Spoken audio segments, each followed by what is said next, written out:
नमस्कार साथियों, आज की क्लास में हम भूगोल से संबंधित महत्वपूर्ण टॉपिक ब्रह्मांड और सौर मंडल के बारे में पढ़ेंगे। तो चलिए अपन ब्रह्मांड और सौर मंडल के बारे में परीक्षा उपयोगी जो भी तथ्यात्मक जानकारी हो सकती है महत्वपूर्ण, उसके बारे में देखते हैं, समझते हैं और पढ़ते हैं। तो ब्रह्मांड और सौर मंडल, इस डायग्राम में ब्रह्मांड का चित्र दिखाया गया है जिसमें असंख्य तारे हैं, जिसमें अपना सूर्य भी है और उसके ग्रह और उपग्रह भी शामिल है। इस प्रकार के असंख्य करोड़ों की संख्या में वहाँ पे ब्रह्मांड में बहुत सारी और सौरमंडल टाइप से और बहुत सारी चीज़ें हैं। तो सौरमंडल और ब्रह्मांड के बारे में अपन आज पढ़ रहे हैं। ये जो डायग्राम दिखाया गया है, ब्रह्मांड का एक चित्र लिया गया है, उसको दिखाया गया है इसके माध्यम से। चलिए अपन समझते हैं।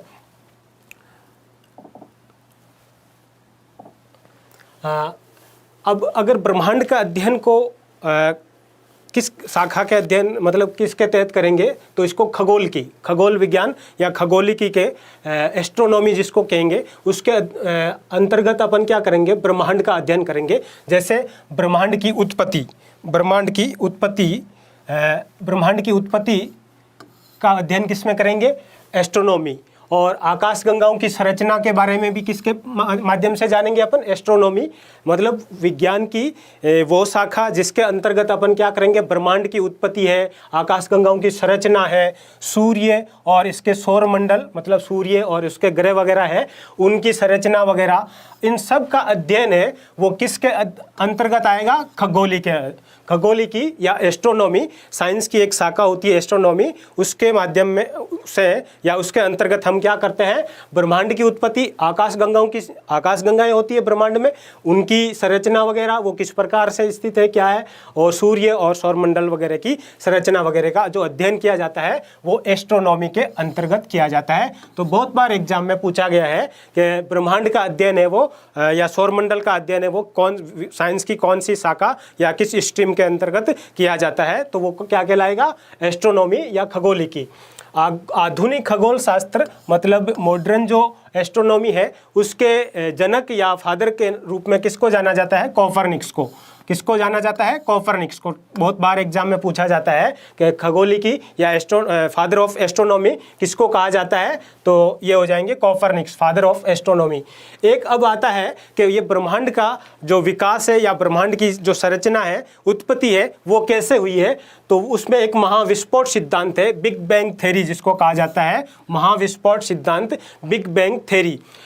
ये क्या है, ये 1967 में एक बेल्जियम के एक विद्वान थे जिनका नाम था जॉर्ज लामेटेर।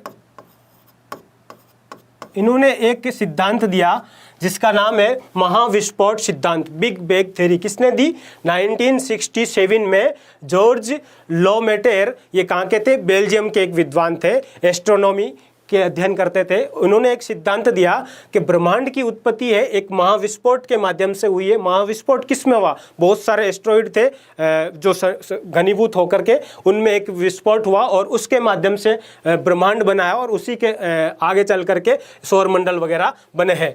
तो सूर्य और अन्य तारों के संगठन का लगभग अब जैसे सूर्य एक तारा है और अन्य सूर्य जैसे बहुत सारे तारे और भी है ब्रह्मांड में, तो उन सबका संगठन है, स्ट्रक्चर है।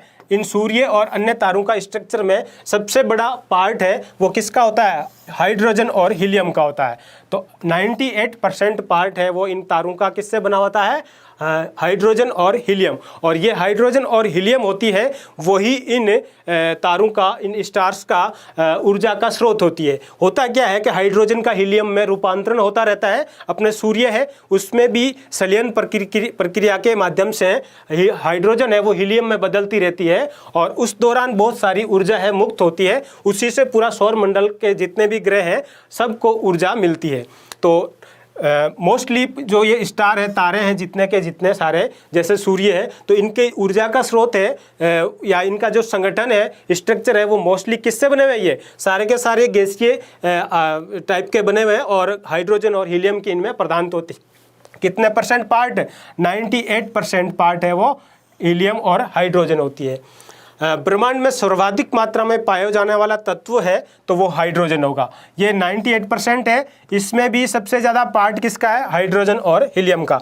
ब्रह्मांड में सबसे ज़्यादा जो मात्रा पाई जाएगी किसी तत्व की तो वो क्या होगा? हाइड्रोजन होगा। तो ये भी कई बार एग्जाम में पूछा जाता है कि निम्न में से ब्रह्मांड में सबसे ज़्यादा मात्रा किसकी होगी? तो हाइड्रोजन। और कॉस्मोलॉजी, ये कॉस्मोलॉजी है वो इनका जब अध्ययन करते हैं अपन स्टार वगैरह का तो उसको कॉस्मोलॉजी के नाम से। पारसेक है वो खगोलीय दूरी का मात्रक है। किसका है? खगोलीय दूरी, तारों के खगोलीय दूरी, ये खगोलीय दूरी है। जैसे सूर्य से किसी दूसरे तारे की या फिर इस टाइप से आपस में इन तारों के बीच की जो दूरी होती है उसको इस टाइप से पारसेक। तो ये पारसेक क्या है? एक खगोलीय दूरी के रूप में इसको मानेंगे। एक इकाई है, मतलब किसकी? खगोलीय दूरी की इकाई है। ये किसको नापने की इकाई है? खगोलीय दूरी। डिस्टेंस होता है, एस्ट्रोनॉमिकल जो डिस्टेंस होता है उसको नापने की एक इकाई है पारसेक। अब देखिए जैसे ब्रह्मांड है तो ब्रह्मांड में बहुत सारी निहारिकाएं हैं, बहुत सारी निहारिकाएं। जैसा डायग्राम में अपन को दिख रहा है इस प्रकार की बहुत सारी निहारिकाएं हैं। अब ये निहारिका क्या होती है?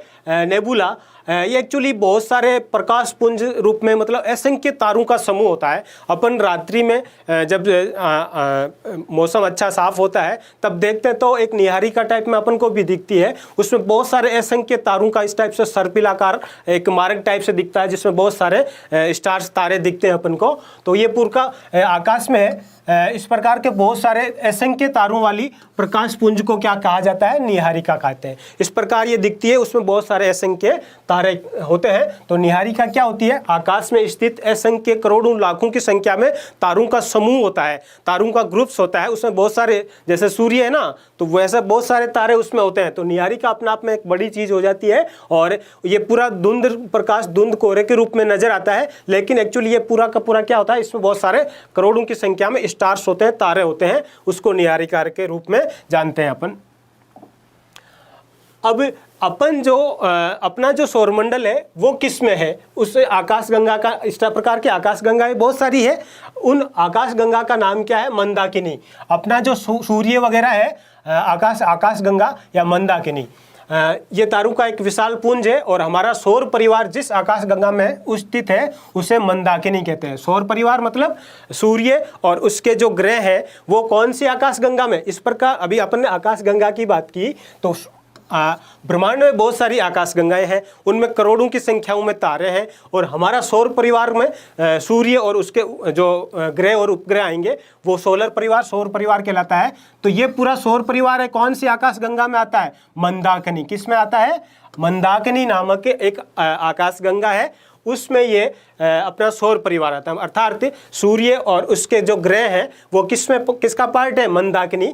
तो हमारी ये मंदाकिनी का आकार भी कई बार पूछ लिया जाता है कि ब्रह्मांड में स्थित जो मंदाकिनी आकाशगंगा है उसका आकार किस प्रकार का है? सर्पिलाकार है, मतलब सांप टाइप से इस प्रकार के बहुत सारे तारे इस टाइप से बहुत सारे तारे हैं, तो ये सर्पिलाकार आकार में होती है। तो मंदाकिनी अपन को याद रखना है कि सौर परिवार है किस आकाशगंगा का पार्ट है। बहुत सारी आकाशगंगाएं हैं ब्रह्मांड में, लेकिन अपना जो सौर सिस्टम है, सोलर सिस्टम है, सूर्य, डायरेक्ट भी पूछ लेते हैं कई बार, सौर परिवार नहीं पूछ करके डायरेक्ट पूछ लेते हैं कि हमारा सूर्य है निम्न में से कौन सी आकाशगंगा में स्थित है, तो उसका नाम क्या होगा? मंदाकिनी आकाशगंगा है, उसमें हमारा सौर परिवार स्थित है।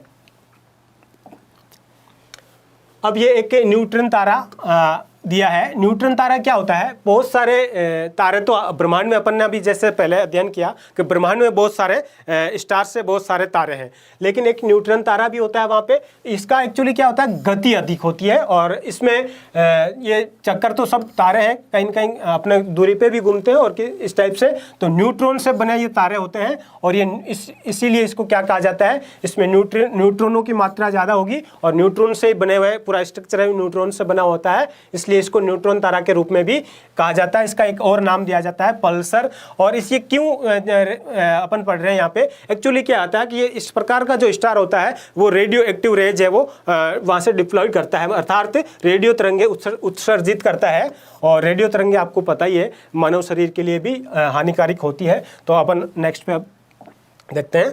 सौर मंडल को पढ़ेंगे। ये ब्रह्मांड के बारे में कुछ बेसिक जानकारी थी जहाँ से कभी कभार क्वेश्चन पूछ लिया जाता है, जैसे अपना सूर्य है वो कौन सी आकाशगंगा में स्थित है। इस प्रकार से बिग बैंग थ्योरी के बारे में पूछ लिया जाता है कि बिग बैंग थ्योरी किसने दी थी, या बिग बैंग सिद्धांत है वो किससे संबंधित है। इस प्रकार के कुछ क्वेश्चन है वो ब्रह्मांड से संबंधित होते हैं। तो ब्रह्मांड की एक सामान्य जानकारी थी या ब्रह्मांड का अध्ययन है वो किस शाखा के अध्ययन अंतर्गत किया जाता है, ये सब चीज़ें अपन ने जानी। अब अपन पढ़ेंगे ब्रह्मांड का एक पार्ट है सौर मंडल, सोलर सिस्टम या सौर परिवार या सूर्य और उसके ग्रहों के बारे में जानेंगे। तो सौर मंडल है या सोलर सिस्टम है, उसमें देखिए ये अपना इधर जो रेड कलर में दिखाया गया है बड़ा सा, ये सूर्य है। क्या है? सन है।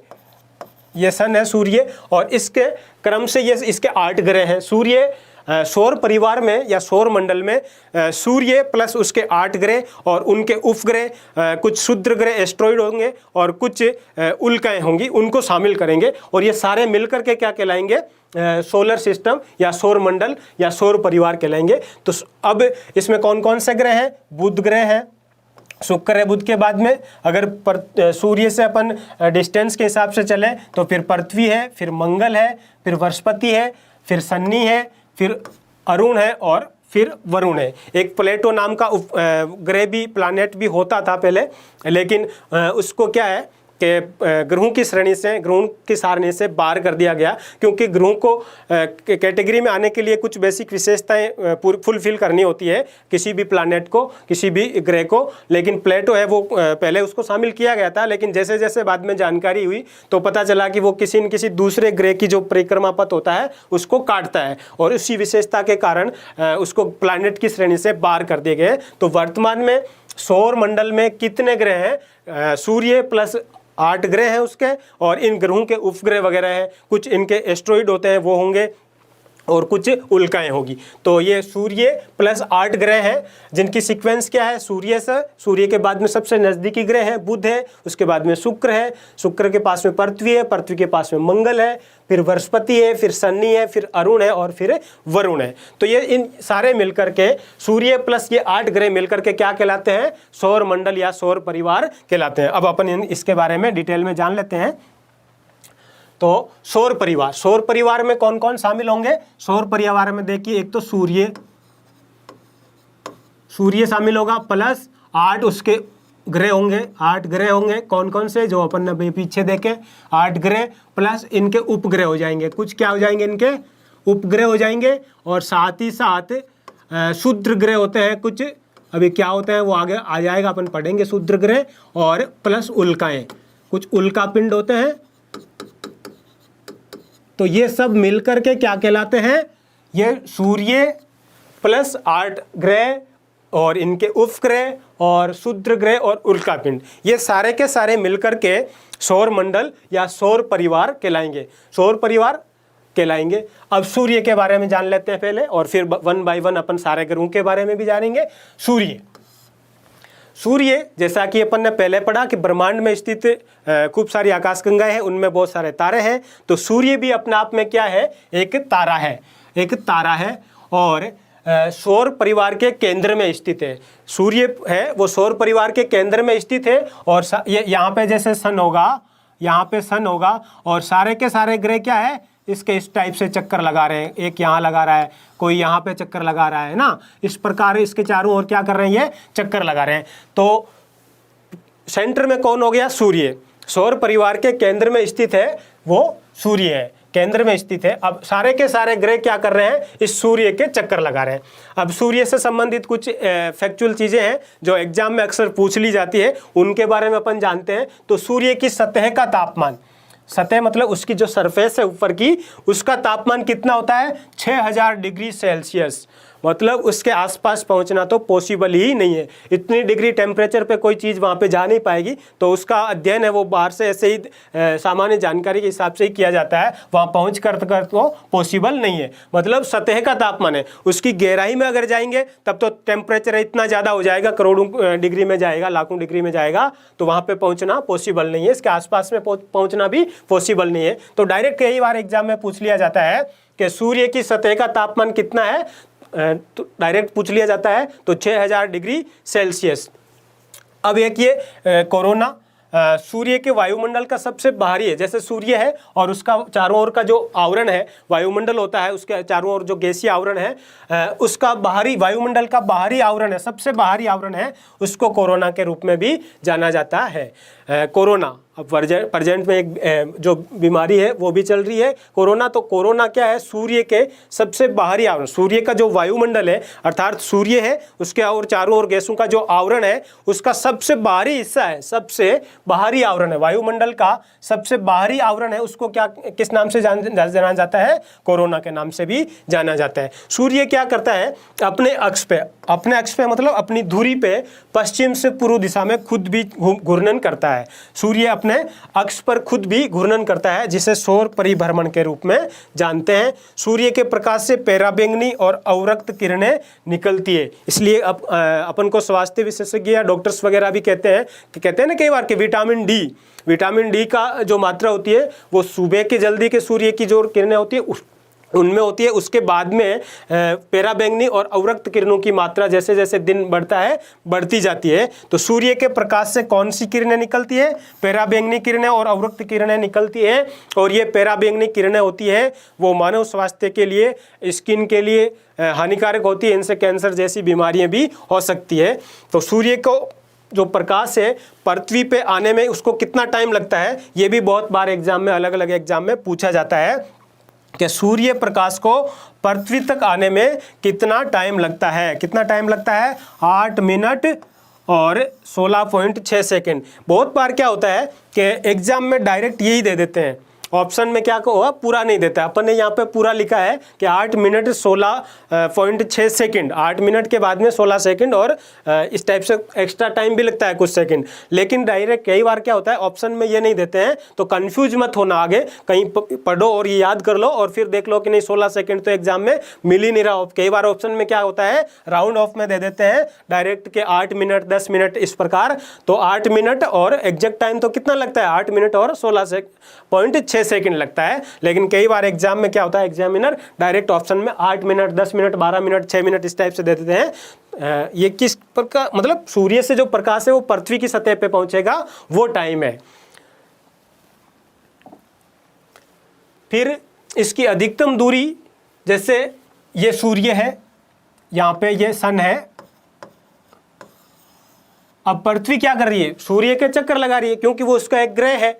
तो पृथ्वी जो इस पे चक्कर लगा रही है वो इस प्रकार के अंडाकार आकृति में लगा रही है, अंडाकार आकृति में लगा रही है। अब पृथ्वी एक टाइम यहाँ पे होती है, अर्थ क्या होती है एक टाइम वो यहाँ पे होती है और एक टाइम वो कहाँ पे होती है यहाँ पे होती है। अब यहाँ से यह दूरी है और यहाँ से ये दूरी है, जाहिर सी बात है ये वाली दूरी कम होगी और ये वाली दूरी ज़्यादा होगी।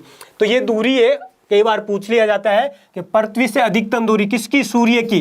सूर्य से पृथ्वी की अधिकतम दूरी कितनी है 15.21 करोड़ किलोमीटर। अधिकतम दूरी ये वाली, ये जो दूरी है यहाँ से लेकर के, क्योंकि पृथ्वी है वो सूर्य का अंडाकार आकृति में चक्कर लगाएगी, अंडाकार मार्ग है उसका, बिल्कुल गोल चक्कर वो इस टाइप से नहीं लगाती है। तो एक बार क्या होती है कि वो नज़दीक पहुँचती है, एक बार दूर हो जाती है। तो जो सबसे दूरी का जो होता है सबसे अधिकतम दूरी, मतलब पृथ्वी की सूर्य से दूरी या सूर्य से पृथ्वी की दूरी है अधिकतम होती है वो 15.21 करोड़ किलोमीटर होती है। एक न्यूनतम दूरी भी कई बार एग्जाम में पूछा गया है कि पृथ्वी की सूर्य से या सूर्य की पृथ्वी से न्यूनतम दूरी कितनी होती है। यहाँ पे जब होगी तो न्यूनतम हो जाएगी, ये जैसे यहाँ आएगी या यहाँ आएगी तब क्या होगी न्यूनतम हो जाएगी। तो वो कितनी है 14.70 करोड़ किलोमीटर। अब अपन ने जैसे कि ब्रह्मांड के बारे में अपन ने कुछ फैक्चुअल बातें जानी पहले, तो बात की कि ब्रह्मांड में बहुत सारे तारे हैं और सूर्य भी एक तारा है। तो और वहाँ पे जो तारे हैं उनमें अपन ने पढ़ा कि 98% पार्ट में क्या है, उनकी संरचना या संगठन किससे बना हुआ है, हाइड्रोजन और हीलियम से बना हुआ है। तो सूर्य भी क्या है एक तारा है और सूर्य में हाइड्रोजन की मात्रा कितनी है 71%, सूर्य में हाइड्रोजन की मात्रा कितनी है 71%। इसी प्रकार हीलियम की मात्रा कितनी है 26.5%। तो ये दोनों तत्व मिलकर के, हाइड्रोजन और हीलियम मिलकर के ही सूर्य का मैक्सिमम हिस्सा है वो बनाते हैं, बाकी 2.5% में अदर गैसेज वगैरह होगी। अब क्या होता है कि सूर्य है वो पूरे सोलर सिस्टम को एनर्जी देता है, ऊर्जा का स्रोत है। तो सूर्य को ऊर्जा कहाँ से मिलती है? सूर्य को ऊर्जा है वो नाभिकीय संलयन अभिक्रिया होती है, उसके माध्यम से मिलती है। तो ये अभिक्रिया क्या होती है? इसके दौरान क्या होता है? हाइड्रोजन का H2, हाइड्रोजन का क्या होता है? हीलियम में रूपांतरण होता है। किसमें? हीलियम, हीलियम जो गैस है उसमें रूपांतरण होता है। H2 हीलियम में बदलती रहती है और इस दौरान बदलती रहती है। अब इस दौरान जब हाइड्रोजन है, H2 है, हीलियम में बदलेगी, उस प्रक्रिया को क्या कहते हैं? नाभिकीय संलयन, नाभिकीय संलयन के नाम से जानते हैं। और इस अभिक्रिया में क्या होता है? हाइड्रोजन है वो हीलियम में रूपांतरित होती रहती है और इस रूपांतरण के दौरान बहुत बड़ी मात्रा में क्या होता है? ऊर्जा का निकास होता है। और वो ऊर्जा है, वो जो ऊष्मा निकलती है, ऊर्जा निकलती है, वही सूर्य की तापमान का स्रोत है, सोर्स है, और वही पूरे सोलर सिस्टम को आगे एनर्जी प्रदान करेगा। एक इसकी आयु के बारे में अगर जाने तो आयु कितनी मानेगी ये सूर्य की आयु? 5 बिलियन वर्ष मानेगी। कितनी आयु मानी है? 5 बिलियन वर्ष मानेगी ये। अब सूर्य का जो जैसे सूर्य को अपन ने पढ़ लिया कि नाभिकीय संलयन के माध्यम से क्या होता है? उसको ऊर्जा उत्पन्न होती है। वहाँ पे हाइड्रोजन जब हीलियम में बदलती है तो ऊर्जा मुक्त होती है और वो ऊर्जा पूरे के पूरे सोलर सिस्टम में पहुँचेगी। वहाँ से जैसे जैसे वो आगे बढ़ेगी पूरे सोलर सिस्टम में पहुँचेगी। तो सर्वाधिक मात्रा है, अपन पृथ्वी के रेफरेंस में देखें, पृथ्वी के संदर्भ में देखें तो सबसे बड़ी या सबसे ज़्यादा जो पार्ट है वो कहाँ पे मिलेगा? विषुवत रेखा पे। रीज़न क्या है कि विषुवत रेखा पे सूर्य की जो किरणें हैं सदैव क्या होता है? सीधी गिरती है। तो वहाँ पे सबसे ज़्यादा सूर्य ताप की मात्रा सबसे ज़्यादा कहाँ पे मिलेगी? विषुवत रेखा पे मिलेगी। अब इसमें एक आकाश का नीला रंग है वो दिया है सूर्य और सूर्यास्त के समय किस वजह से होता है? तो ये क्या होता है कि लालिमा टाइप से, जैसे सुबह और शाम के टाइम में आकाश का रंग है वो नीला दिखाई देता है, साथ ही साथ कुछ लालिमा टाइप से सूर्य की लालिमा होता है, सूर्य भी रेड कलर में दिखने लग जाता है। तो उसका कारण क्या होता है? प्रकिरण होता है। प्रकिरण के कारण ये संभव होता है। सूर्य परिवार, अब 16 ये अपन पढ़ ही चुके हैं। सौर परिवार या सूर्य परिवार के ग्रुप में जैसे ग्रह हैं, उपग्रह हैं, धूमकेतु है, उल्काएं आदि वगैरह आती है और उनको सामूहिक रूप से संयुक्त रूप से इनको अपन क्या कहेंगे? सौर मंडल के रूप में जानेंगे। अब अपन सूर्य के बारे में मेन चीज़ें अपन ने पढ़ ली कि सूर्य में क्या क्या चीज अपन को एग्जाम उपयोगी जो भी तथ्य थे वो अपन ने जान लिया कि सूर्य एक तारा है और उसकी क्या क्या विशेषताएं थी, पृथ्वी से कितना दूर है, अधिकतम दूरी कितनी है, न्यूनतम दूरी कितनी है, उसका संगठन क्या है, क्या उसमें उसकी ऊर्जा का स्रोत क्या है, उस प्रक्रिया को क्या कहते हैं, ये सब चीज़ें अपन ने जानी। अब अपन सोलर सिस्टम या सौर परिवार का जो ग्रह है सूर्य के चारों ओर चक्कर लगाने वाले, उनके बारे में जानेंगे, प्लानेट ग्रह के बारे में। तो सौर मंडल में वर्तमान में ग्रहों की संख्या के बारे में अपन जान ही चुके हैं। कितनी संख्या है? 8 ग्रह हैं। पहले 9 होते थे, प्लेटो को ग्रहों की श्रेणी से पार कर दिया गया है। तो वर्तमान में ग्रह कितने बच गए हैं? 8 ग्रह हैं। ग्रह क्या होता है? वह खगोलीय पिंड जो सूर्य की एक निश्चित, किसके चक्कर लगा रहे हैं? सूर्य की एक निश्चित मार्ग पर चारों ओर परिक्रमा करते हैं। अर्थात सूर्य, अपन ने जैसा कि पहले जिक्र किया, पढ़ा कि सोलर सिस्टम या सौर परिवार में क्या होता है? सौर मंडल में सूर्य केंद्र की स्थिति में है और सारे के सारे ग्रह क्या है? उसके चारों ओर अपनी परिक्रमा पे परिभ्रमण कर रहे हैं, उसके परिक्रमा कर रहे हैं। तो सूर्य वह खगोलीय पिंड, अर्थात ग्रह क्या है? वह खगोलीय पिंड जो सूर्य की एक निश्चित मार्ग पे परिक्रमा करते रहते हैं, उनको अपन ग्रह के रूप में जानेंगे। अब एक ये इनका वर्गीकरण है, आंतरिक ग्रह और बाह्य ग्रह या वर्ध ग्रह के रूप में। तो वो भी अपन यहाँ से भी कई बार एग्जाम में पूछा जाता है कि निम्न में से कौन सा ग्रह है वो आंतरिक ग्रह कहलाता है और कौन सा ग्रह है वो बाह्य ग्रह या ग्रेट प्लैनेट या बड़े ग्रह के रूप में जाना जाता है। तो वो ये डिफरेंस क्यों है और अपन इसको जान लेते हैं। आंतरिक ग्रह का मतलब है सोलर सिस्टम में सूर्य के नजदीक वाले ग्रह। सबसे नजदीक में अपन ने चित्र में पहले वाले डायग्राम में जाना कि बुध है, उसके बाद में शुक्र है, फिर पृथ्वी है और मंगल है। ये क्या कहलाते हैं? इंटीरियर प्लैनेट या आंतरिक ग्रह कहलाते हैं। रीजन क्या है? जैसे ये सूर्य है, यहाँ पे सूर्य है, ये सूर्य है। अब इसके बाद में ये जैसे जैसे चक्र लगा रहे हैं, यहाँ पे बुध है, यहाँ पे फिर इस प्रकार से शुक्र है, ये पृथ्वी है और ये मंगल है। तो ये छोटे ग्रह हैं। आकार में क्या है, आंतरिक ग्रह क्या है, यहाँ से ये तथ्य मैं लिख देता हूँ, साथ में मेंशन कर देता हूँ। आकार क्या है इनका आकार है छोटा। आकार में ये ग्रह किस प्रकार के हैं, छोटे। लेकिन इनका घनत्व है, आकार में तो ये छोटे हैं लेकिन इनका घनत्व है वो क्या है, ज्यादा है। कई बार ये भी पूछ लिया जाता है, तो ये घनत्व इनका क्या है, अधिक है।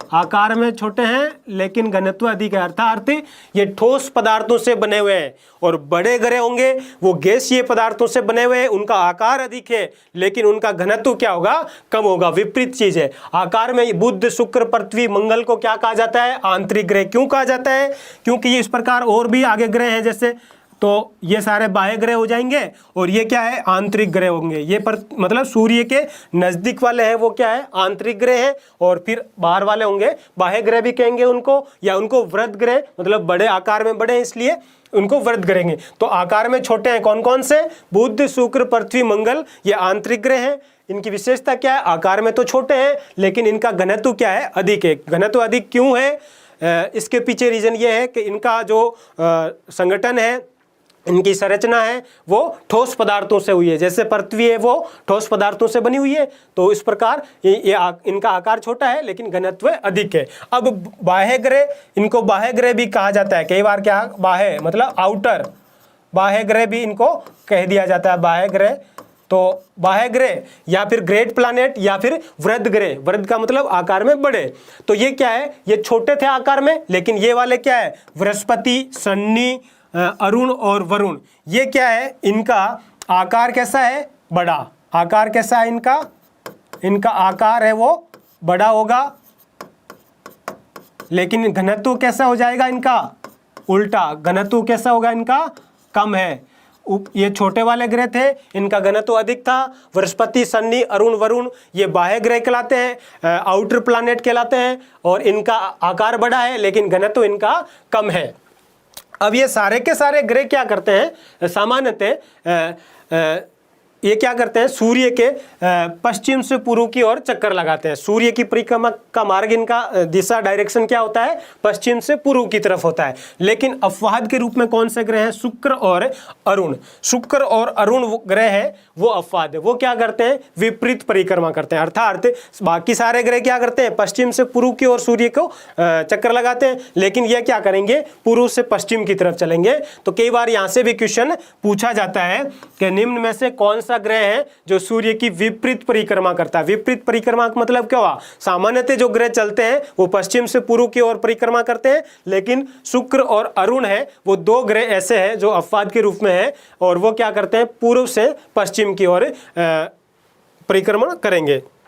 अब इनको दूरी के हिसाब से देखें, जैसे सूर्य से ग्रहों की दूरी के आधार पर अपन देखें तो ये देखिए, इधर सबसे पहले क्या हो जाएगा, सबसे पहले सूर्य के बाद में कौन सा हो जाएगा, बुध हो जाएगा। दूरी के आधार पे सबसे नजदीक में कौन सा हो जाएगा, बुध ग्रह होगा सबसे पहले, बुध। फिर हो जाएगा शुक्र, फिर हो जाएगा पृथ्वी, फिर हो जाएगा ये मंगल, फिर बृहस्पति, फिर शनि,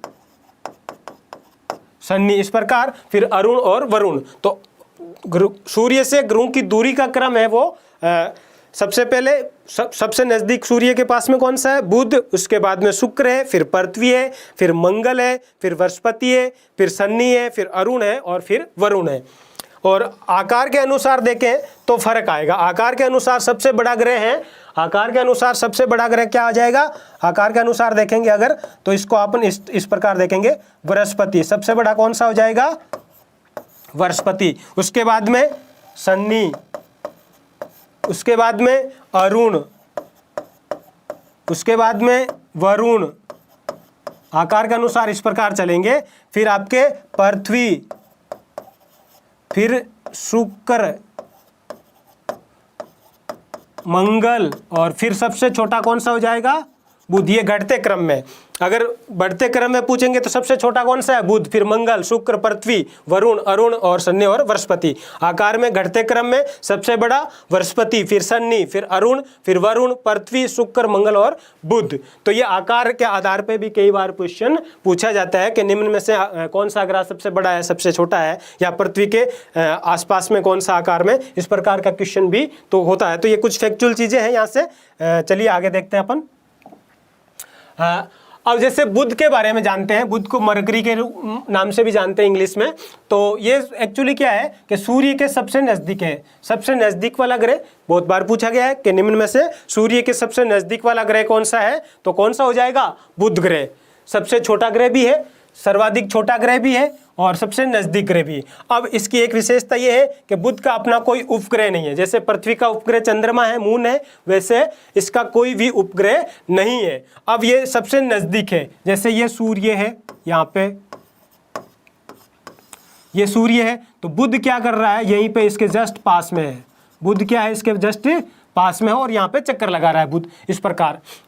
अब ये इसीलिए ये सबसे नज़दीक है और सबसे छोटा भी है और नज़दीक है। जाहिर सी बात है, किसी पिंड के अगर कोई पिंड है सबसे पास में चक्कर लगा रहा है तो जाहिर सी बात है वो क्या करेगा? सबसे कम समय में अपनी परिक्रमा कर लेगा। तो सूर्य की जो परिक्रमा है करने में इसको कितने दिन लगते हैं बुध को? ओनली 88 डेज, 88 दिन में ये क्या करता है? अपनी परिक्रमा सूर्य के चारों ओर चक्कर लगा लेता है। पृथ्वी को कितने दिन लगेंगे? 1 साल लगता है, पूरा 365 दिन लगेंगे तब एक चक्कर होगा। लेकिन बुध क्या करता है? फटाफट चलता है, क्योंकि छोटा भी है प्लस नज़दीक है। पृथ्वी इससे आगे दूर स्थित है, इसलिए उसको टाइम ज़्यादा लगेगा। जैसे जैसे ये ग्रह दूर स्थित होंगे उनको टाइम ज़्यादा लगेगा। कैरिलिस बेसिन है, इसमें एक जगह का नाम है, जो बेसिन का मतलब खड्डा टाइप से यहाँ पाया जाता है बुध पे भी, उसका नाम है कैरिलिस बेसिन। ज़्यादा कोई फिर इसका सबसे महत्वपूर्ण यह है, ध्यान रखने जैसा, बहुत बार पूछा जाता है कि इस बुध का अपना कोई वायुमंडल नहीं है, अर्थात बुध पर वायुमंडल एटमॉस्फेयर नहीं है, इसलिए जीवन भी संभव नहीं है। अगर वायुमंडल नहीं है, वायु नहीं है, ऑक्सीजन नहीं है, तो जीवन संभव होने का कोई प्रश्न ही पैदा नहीं होता। तो ये कुछ फैक्ट है। जैसे सबसे नज़दीकी ग्रह, सबसे छोटा ग्रह अर्थात सौरमंडल का सबसे छोटा ग्रह, सूर्य के सबसे नज़दीक का ग्रह, इसका कोई उपग्रह नहीं है, परिक्रमा कितने दिन में कर लेता है? 88 दिन में कर लेता है।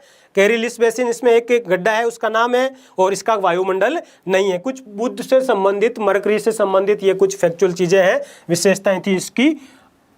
नेक्स्ट शुक्र, विनस, शुक्र के बारे में अपन जानते हैं। ये दूसरा ग्रह है सूर्य का। तो सूर्य से दूसरा ग्रह, मतलब इस प्रकार सूर्य है, बुध के बाद में वाला ग्रह कौन सा होगा? शुक्र ग्रह। और पृथ्वी के सबसे निकट का ग्रह, पृथ्वी के सबसे निकट का ग्रह। इस प्रकार अपन ये सन है, इसके यहाँ पे अपन ने अभी पढ़ा कि यहाँ बुध था इस प्रकार, और यहाँ पे क्या हो जाएगा? शुक्र हो जाएगा, इस प्रकार शुक्र हो जाएगा। फिर यहाँ पे क्या होगा?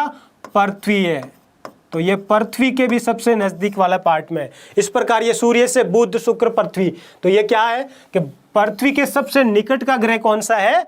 तो वो शुक्र होगा। कई बार पूछा भी जाता है कि निम्न में से कौन सा ग्रह है वो पृथ्वी का सबसे नज़दीकी ग्रह है या पृथ्वी के सबसे निकट स्थित ग्रह है। निकट का मतलब ये ऐसा नहीं है कि बिल्कुल ही निकट है, डिस्टेंस इसमें बहुत खूब सारा होता है, खगोलीय दूरी होती है, पारसेक के बारे में अपन ने जाना, वो उसके माध्यम से वहाँ पर जाता है, लेकिन सबसे बाकी सब दूर है। पृथ्वी के सबसे नज़दीक वाला कौन सा होगा? शुक्र होगा। अब देखिए ये इसका आकार है ना, शुक्र का आंतरिक ग्रह में आता है, और इसका जो आकार है वो क्या है कि पृथ्वी से मिलता जुलता ही है। पृथ्वी के आकार का ये लगभग पृथ्वी से आकार में थोड़ा सा ही छोटा है।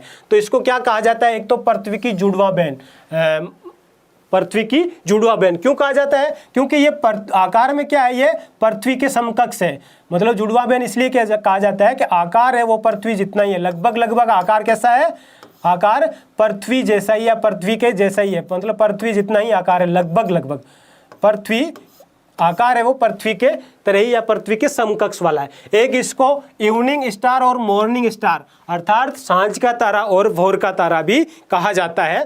कारण ये है कि ये सबसे पहले दिखता है और सुबह के समय भी सबसे पहले दिखेगा, शाम के समय भी सबसे पहले दिखता है। तो ये बहुत बार एग्जाम में पूछा जाता है कि पृथ्वी की जुड़ा हुआ निम्न में से किस ग्रह को कहा जाता है। किसको कहा जाता है? शुक्र को। क्यों कहा जाता है? क्योंकि आकार में पृथ्वी के समकक्ष है। फिर सांझ का तारा और भोर का तारा के नाम से भी इसको जाना जाता है। अब इसको सूर्य की परिक्रमा करने में कितना दिन लगेगा? तो 225 दिन लगते हैं। कितने दिन लगते हैं? 225 दिन। जैसे बुध को 88 दिन लगे थे, 88 डेज, इसको 225 डेज लगेंगे। जाहिर सी बात है, जैसे जैसे दूरी बढ़ती जाएगी सूर्य से, वैसे वैसे इनकी परिक्रमा का जो काल है, परिक्रमा का जो टाइम पीरियड है, वो बढ़ता जाएगा। जैसे बुध को 88 दिन लगे, इसको 225 दिन लगे, आगे और पृथ्वी को 365 दिन लगेंगे। तो इस प्रकार इसका भी कोई उपग्रह नहीं। जैसे बुध का कोई उपग्रह नहीं था, वैसे ही शुक्र का भी कोई उपग्रह नहीं है। एक चीज यहां से याद रखने जैसी है कि सौर मंडल का सबसे अधिक तापमान वाला ग्रह कौन सा है? वो शुक्र है, वीनस। सर्वाधिक तापमान वाला ग्रह कौन सा है? वीनस है। कितना टेम्परेचर होता है वहां पे? लगभग 500 डिग्री सेल्सियस, 500 डिग्री सेंटीग्रेड। इसकी परिक्रमा है, विपरीत परिक्रमा करता है, अर्थात पूर्व से पश्चिम। बाकी ग्रह सब क्या करते हैं? पश्चिम से पूर्व। ये क्या करता है? उल्टी परिक्रमा करेगा, पूर्व से पश्चिम की तरफ चलेगा। मतलब बाकी ग्रह सब ऐसे चल रहे हैं, लेकिन शुक्र भाई साहब क्या करेंगे? उल्टे चल रहे हैं। ऐसे नहीं चल करके ऐसे चल रहे हैं, इस टाइप से चलेंगे। तो ये इस प्रकार उल्टी परिक्रमा या विपरीत परिक्रमा करता है। किस प्रकार? डायरेक्शन क्या होता है? पूर्व से पश्चिम की तरफ डायरेक्शन होगा। बाकी ग्रह क्या करते हैं? सब पश्चिम से पूर्व की तरफ चलते हैं, और ये पूर्व से पश्चिम चलेगा। तो विपरीत परिक्रमा बहुत बार एग्जाम में पूछ लिया जाता है कि निम्न में से कौन सा ग्रह है जो सूर्य की विपरीत परिक्रमा करता है या अन्य से अलग तरीके से चलता है। तो ये हो जाएगा। अब अपन पृथ्वी के बारे में जानते हैं। पृथ्वी जिस पे अपन खुद रहते हैं, अपना खुद का नीला ग्रह एक ही है जिस पे जीवन संभव है।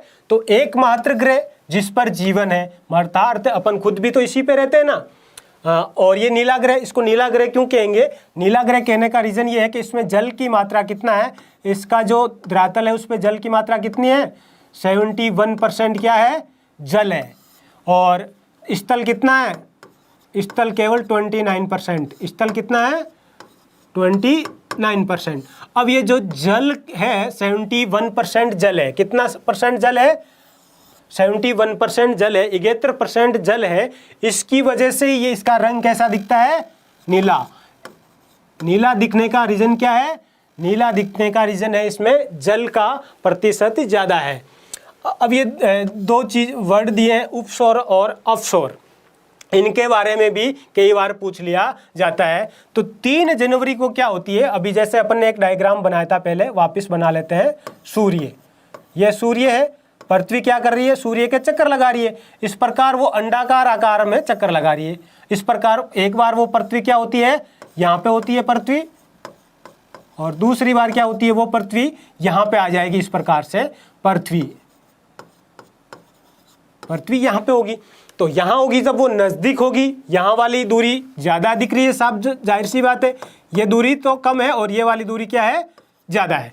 तो ये दो कंडीशन बनती है परिक्रमण के दौरान। पृथ्वी जब सूर्य की चक्कर लगाती है, परिक्रमा करती है, उस दौरान ये 2 स्थिति बनती है। उनके ये नाम है उपसौर और अवसौर। ये उपसौर है वो कब बनता है? 3 जनवरी को। प्रतिवर्ष 3 जनवरी को क्या होगा? इस प्रकार के आकार मतलब बन जाएगी। ये मतलब नज़दीक की न्यूनतम दूरी होती है, तब इसको क्या कहा जाता है? उपसौर। ये न्यूनतम दूरी होती है। न्यूनतम दूरी ये कितनी होती है? 14.70 करोड़ किलोमीटर। वो अपन पीछे पढ़ ही चुके हैं।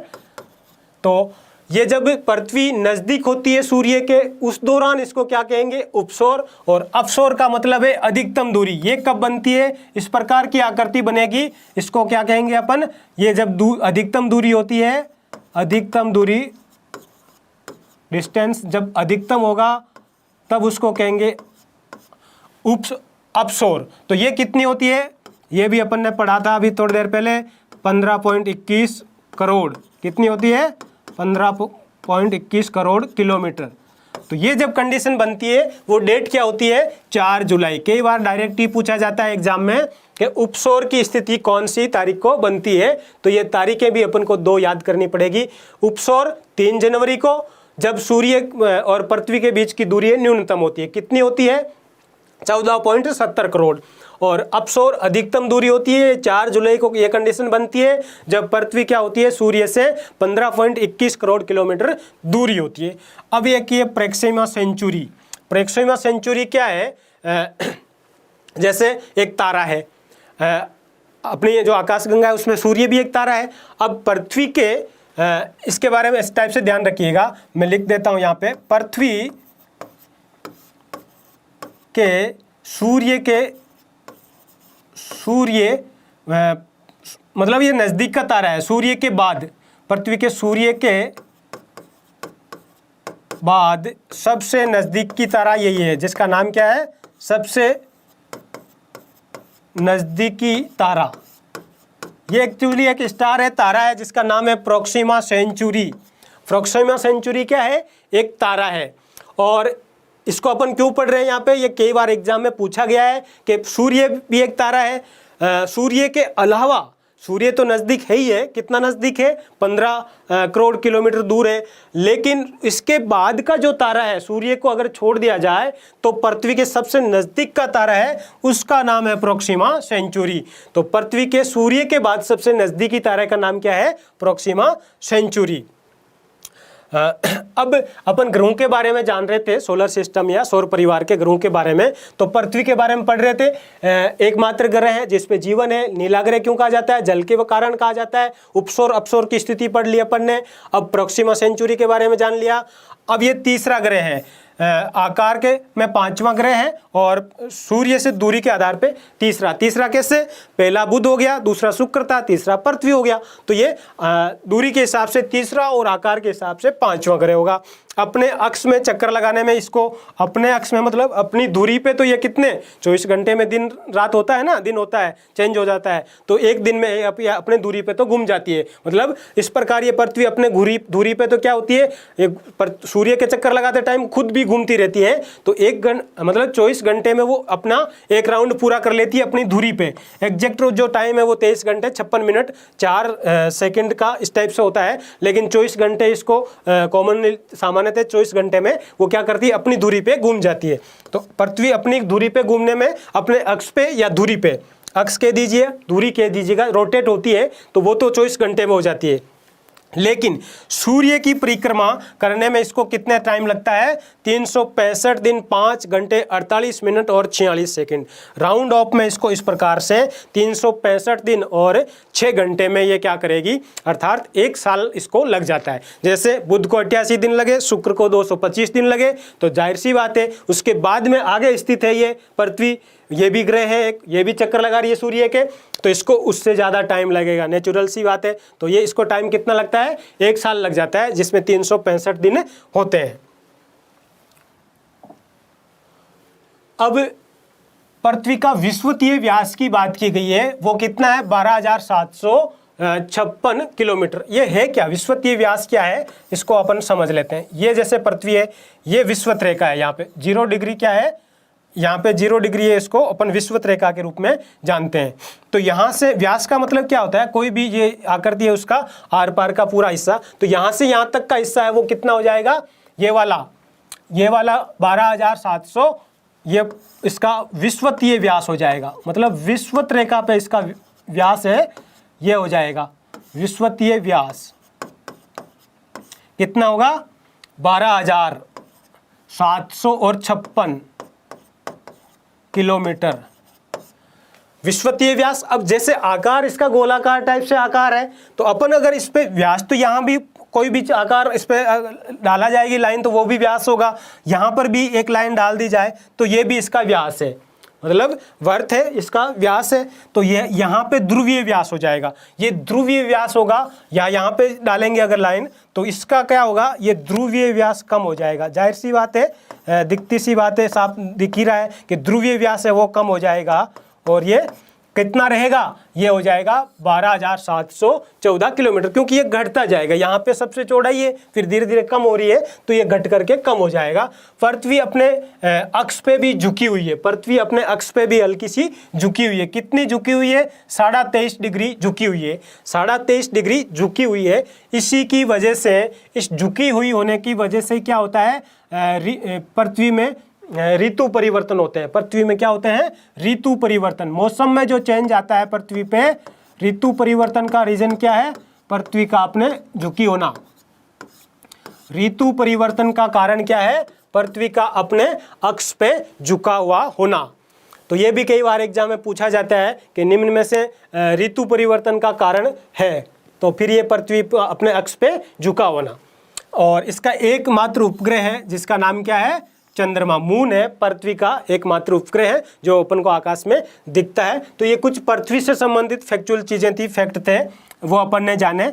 नेक्स्ट में अब अपन मंगल के बारे में पढ़ेंगे, जो 4 नंबर पे सूर्य से दूरी के क्रम में चौथा, सूर्य से दूरी के स्थान से पहला बुध, शुक्र, पृथ्वी के बाद में मंगल, और आकार में ये 7वें स्थान पे आता है, मतलब बुध के बाद में सबसे छोटा ग्रह। सूर्य की परिक्रमा करने में इसको कितना दिन लगता है, 687 दिन लगेंगे।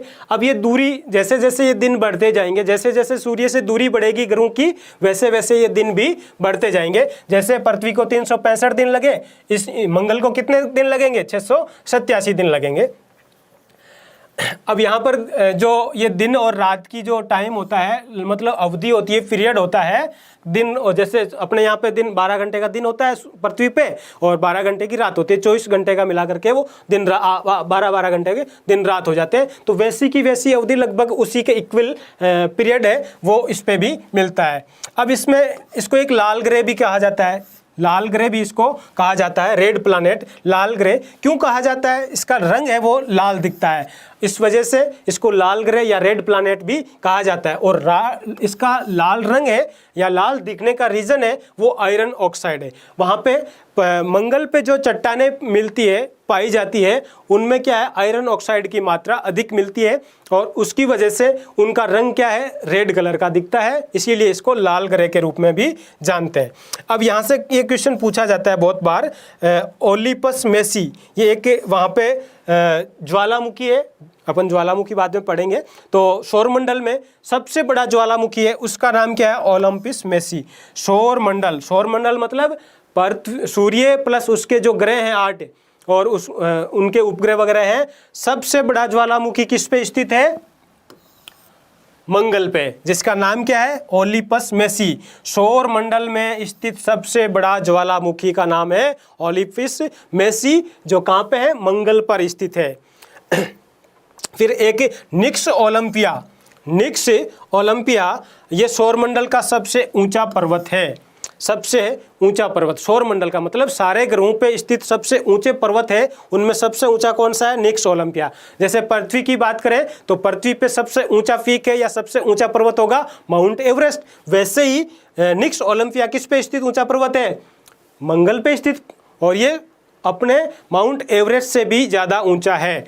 तो ये पूरे सौरमंडल में, मतलब सौरमंडल में सबसे ऊंचा पर्वत कौन सा हो जाएगा, निक्स ओलंपिया। ये भी पूछा जाता है, बहुत बार पूछा जाता है। और फोबोस और डीमोस, ये नाम भी अपन को याद होने चाहिए। ये क्या है, मंगल ग्रह के 2 उपग्रह हैं। ये क्या है, फोबोस और डीमोस किसके उपग्रह हैं, मंगल के ग्रह हैं। मार्स के 2 उपग्रह हैं। तो ये बहुत बार एग्जाम में पूछा गया है कि फोबोस और डीमोस किसके उपग्रह हैं, या इस प्रकार से पूछ लेते हैं, निम्न में से मंगल का उपग्रह कौन सा है, कौन सा नहीं है। तो फोबोस और डीमोस, ये मंगल के बारे में कुछ जानकारी थी। अब बृहस्पति, 5वें नंबर पे अपन जुपिटर को पढ़ेंगे। ये अभी तक अपन 4 जो पढ़े थे, बुध, शुक्र, पृथ्वी और मंगल, ये इनके बारे में अपन ने पढ़ा कि ये इंटीरियर या आंतरिक ग्रह के रूप में अपन ने पढ़ा था। अब अपन बाह्य ग्रह या बड़े ग्रह हैं, आकार जिनका बड़ा है, उनके बारे में पढ़ेंगे।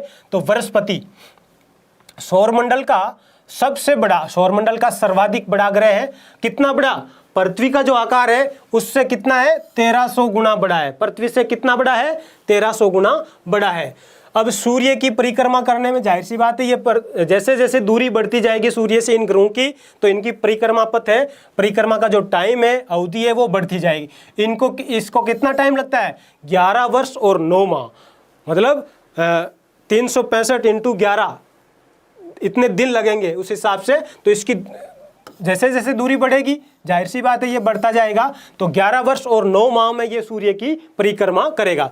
अक्ष, अपने अक्ष पे ये सबसे तेज घूमता है, घूर्णन करने वाला अपने अक्ष पे। जैसे पृथ्वी भी तो अपने अक्ष पे घूमती रहती है, दूरी पे घूमती है, वैसे ये ग्रह भी घूमता है और सबसे तेज घूमता है। इसको मास्टर ऑफ गॉड भी कहा जाता है। इसके उपग्रहों की संख्या कई बार पूछ ली जाती है, तो कितनी है? 67 उपग्रह हैं। कितने हैं? बृहस्पति के उपग्रहों की संख्या है 67। उसमें से सबसे बड़ा उपग्रह कौन सा है? गैनीमेड। ये भी बहुत बार एग्जाम में पूछा गया है कि उपग्रहों की संख्या कितनी है बृहस्पति के? 67। और गैनीमेड है वो इसका सबसे 67 में सबसे बड़ा है, उसका नाम क्या है? गैनीमेड। अर्थात गैनीमेड क्या है? बृहस्पति का सबसे बड़ा उपग्रह है। ये सबसे ये लाइन इसमें मिसप्रिंट गड़बड़ होगी। इसकी रेडियो तरंगें भी प्रसारित होती है। यहाँ से बृहस्पति से क्या होता है? रेडियो एक्टिव रेज भी निकलती है। आकार में बड़ा है लेकिन घनत्व क्या है? इसमें कम है। आकार बड़ा है, आकार में सबसे बड़ा है, सर्वाधिक बड़ा है आकार के अनुसार। क्या हिसाब से? आकार के अनुसार सबसे बड़ा है, लेकिन घनत्व इनका कम होगा। आकार में जैसा कि अपन पहले पढ़ चुके हैं कि आकार में जो भी ग्रह हैं वो क्या है? गैस और इस टाइप के हल्के पदार्थों से, हल्के तत्वों से बने हैं। तो उनका आकार तो बड़ा है लेकिन वो क्या है? घनत्व के रूप में उनका घनत्व कम होगा, क्योंकि वो सॉलिड पदार्थों से नहीं बने हैं। अगला अपना ग्रह है वो शनि। सैटर्न के बारे में पढ़ेंगे अपन, सैटर्न के बारे में जानेंगे। सौरमंडल का दूसरा सर्वाधिक बड़ा ग्रह। पहला ग्रह कौन सा था? बृहस्पति था। अब अपन पढ़ रहे हैं वो सारे के सारे ग्रह किस प्रकार के हैं? आकार में बड़े वाले ग्रह हैं। तो पहला सबसे बड़ा ग्रह कौन सा था? बृहस्पति था। तो दूसरा कौन सा हो जाएगा? शनि। सौरमंडल का दूसरा बड़ा ग्रह कौन सा हो जाएगा? शनि। और इसमें क्या होता है? मीथेन और अमोनिया के बादल पाए जाते हैं। मीथेन गैस होती है, अमोनिया भी एक गैस होती है। तो इसका वायुमंडल है उसमें, जैसे पृथ्वी के वायुमंडल में क्या है? नाइट्रोजन है, ऑक्सीजन है, हाइड्रोजन है, हीलियम है, ऑर्गन है, इस प्रकार की जो गैसें पाई जाती है। मैक्सिमम हिस्सा नाइट्रोजन और ऑक्सीजन का ही होता है। किसका? पृथ्वी के वायुमंडल में। इसी प्रकार शनि का जो वायुमंडल है, शनि के वायुमंडल में क्या मिलेगी? मीथेन और अमोनिया मिलेगी। मीथेन एक गैस होती है, अमोनिया भी एक गैस होती है। तो ये गैसीय ग्रह है, इसके चारों ओर वलय, इस प्रकार ये ग्रह है शनि। जैसे ये शनि है, ये शनि ग्रह है। अब इसके चारों ओर क्या होता है? इस प्रकार एक वलय पाया जाता है। इस प्रकार से एक वलय पाया जाता है। इस प्रकार का एक वलय या इसके रिंग पाई जाती है, वलय बोलते हैं इसको। चारों ओर इस प्रकार का एक वलय या रिंग पाई जाती है। तो कई बार पूछा जाता है कि निम्न में से कौन सा ग्रह है जिसके चारों ओर वलय पाए जाते हैं या छल्ले पाए जाते हैं? वलय कह दीजिएगा या इसको छल्ले कह दीजिएगा, मतलब मुद्रिका या इस टाइप से छल्ले कह दीजिएगा। तो ये किसके पाए जाते हैं? शनि के। सूर्य की परिक्रमा करने में जैसे अपन ने पढ़ा कि जैसे जैसे दूर जाएंगे दूरी के हिसाब से वैसे वैसे टाइम बढ़ता जाएगा। तो इसको 29 वर्ष लगते हैं, इसको 29 ईयर्स लगते हैं क्या करने में? सूर्य के एक चक्कर लगाने में। 29 साल में शनि सूर्य के एक चक्कर लगाता है, 29 साल में। शनि के उपग्रहों की संख्या कितनी है? 62 है। कितने उपग्रह हैं शनि के? 62। 62 उपग्रह हैं, जिनमें सबसे बड़ा उपग्रह है उसका नाम, इन 62 में सबसे बड़ा है उसका नाम क्या है? टाइटन। सबसे बड़ा उपग्रह है शनि का, उसका नाम क्या है? टाइटन। तो कई बार पूछ लिया जाता है कि शनि का सबसे बड़ा उपग्रह, या ऐसे डायरेक्ट ही पूछ लेते हैं निम्न में से कौन सा शनि का उपग्रह नहीं है। तो कम से कम ये 62 सारे नाम तो याद नहीं करने हैं अपने को, लेकिन एग्जाम के व्यू से टाइटन को तो अपन को पता होना चाहिए। अब देखिए घनत्व सबसे कम है, सबसे हल्का ग्रह। सबसे घनत्व का मतलब क्या हुआ? सबसे हल्का ग्रह। किस प्रकार का ग्रह है? हल्का। हल्का ग्रह क्यों है हल्का ग्रह? क्योंकि गैस से बना हो। इसका वायुमंडल में जैसे पढ़ा कि मीथेन और अमोनिया है, और इसका इस प्रकार के चारों ओर इसके गैसीय छल्ले भी मिलते हैं, और इसका संगठन भी किससे निर्मित है? गैस से निर्मित है। गैस से निर्मित है तो हल्का होगा, इसलिए सबसे हल्का है। पूरे सौरमंडल में जितने भी ग्रह हैं उनमें सबसे हल्का ग्रह कौन सा है? शनि। नेक्स्ट ग्रह पे जानते हैं अपन। अगला है अरुण, यूरेनस। बृहस्पति और शनि के बाद में तीसरा बड़ा ग्रह। बृहस्पति और शनि के बाद में तीसरा बड़ा ग्रह, इसकी खोज की थी 1781 में, 13 मार्च 1781 में किसने की? Sir William Herschel. एक बार अलग कोई एग्जाम में ये पूछा हुआ भी है कि क्योंकि ये इन ग्रहों के बारे में जानकारी बाद में पता चली है हम लोगों को, वैज्ञानिकों को, तो इनके बारे में कई बार पूछ लिया जाता है कि इनकी खोज किसने की, इस टाइप से। तो सर विलियम हर्शल ने 1781 में इसकी खोज की। अब ये भी विपरीत परिक्रमा करता है। विपरीत परिक्रमा का मतलब एक ग्रह और था, कौन सा था? शुक्र था। तो शुक्र के साथ ही ये भी क्या करता है? पूर्व से पश्चिम चलेगा। बाकी ग्रह सारे के सारे क्या चल रहे थे? पश्चिम से पूर्व चल रहे थे, लेकिन ये क्या करेगा? शुक्र की तरह पूर्व से पश्चिम की ओर परिक्रमा करेगा, अर्थात विपरीत परिक्रमा। किसकी? सूर्य की। इसके वायुमंडल में मीथेन और हाइड्रोजन पाई जाती है। इसके वायुमंडल में भी क्या है? ये हरे रंग का दिखता है। और हरा रंग दिखने का रीज़न क्या है? हरे रंग का दिखने का रीज़न क्या है? वो मीथेन गैस है। मीथेन गैस की मात्रा वहाँ पे अधिक पाई जाती है, इसलिए ये क्या करता है? हरे रंग का दिखता है। इसको लेटा हुआ ग्रह भी कहा जाता है। लेटा हुआ क्यों कहा जाता है? क्योंकि ये अपने अक्ष पे 82 डिग्री झुका हुआ है। कितना डिग्री झुका हुआ है? अपने अक्ष पे, अपनी धुरी पे ये क्या है? इस प्रकार झुका हुआ है, इसलिए इसको लेटा हुआ ग्रह भी क्या कहा जाता है? अपने अक्ष पे 82 डिग्री झुका हुआ है, इसलिए हरा रंग है वो मीथेन की वजह से, अपन ने जान ही लिया। ये सबसे ठंडा ग्रह भी है। अब क्या है कि ये जैसे जैसे दूर जाएंगे ना, सूर्य से दूरी इनकी बढ़ती जाएगी, वैसे वैसे इनका टेम्परेचर वाला मामला कम होता जाएगा, टेम्परेचर इनका कम रहेगा। तो सबसे ठंडा ग्रह हो जाएगा कौन सा? अरुण हो जाएगा। इसके अलावा जैसे अपन ने शनि के बारे में पढ़ा था कि शनि के वलय मिलते हैं, इसी प्रकार अरुण के भी चारों ओर गैसीय आवरण के छल्ले या वलय मिलते हैं। इसके 27 उपग्रह हैं। कितने उपग्रह हैं? 27 उपग्रह इसके हैं। और सबसे बड़ा है वो कौन सा है? टाइटेनिया। शनि का कौन सा था? टाइटन। और इसका कौन सा हो जाएगा? टाइटेनिया। नेक्स्ट ग्रह अपना वरुण, 8वां ग्रह और अंतिम ग्रह, जिसके बारे में अपन जानते हैं नेपच्यून। इसमें ये आकार में तो चौथा है, लेकिन सूर्य से दूरी में ये कौन सा है? 8वां ग्रह होगा। आकार में चौथा ग्रह है, सबसे बड़ा बृहस्पति, फिर शनि, अरुण और वरुण, और दूरी के हिसाब से ये 8वां ग्रह है। इसकी खोज है वो 1846 में जॉन गाले नामक एक विद्वान थे, वैज्ञानिक थे, एस्ट्रोलॉजी के क्षेत्र में काम करने वाले, उन्होंने की। कब की? 1846 में जॉन गाले नामक एक एस्ट्रोलॉज थे, उन्होंने की। फिर सूर्य की परिक्रमा करने में इसको कितना टाइम लगेगा? 166 वर्ष। 166 × 365 इतने दिन इसको लग जाएंगे। किसमें? सूर्य की परिक्रमा करने में। इसके कुल उपग्रह कितने हैं? 13 इसके उपग्रह हैं। कितने उपग्रह हैं? कुल 13 उपग्रह हैं, जिसमें सबसे बड़ा उपग्रह क्या है? ट्राइटन। इनको याद रखने का एक तरीका इस टाइप से याद कर लीजिएगा, जैसे शनि का टाइटन, अरुण का टाइटेनिया और वरुण का क्या होगा? ट्राइटन। ये मिलते जुलते नाम है तीनों। तो ट्राइटन किसका उपग्रह है? इसका वरुण का है, और वरुण का सबसे बड़ा उपग्रह है। किस लिए इसको अपन पढ़ रहे हैं कि वरुण का सबसे बड़ा उपग्रह कौन सा है? ट्राइटन।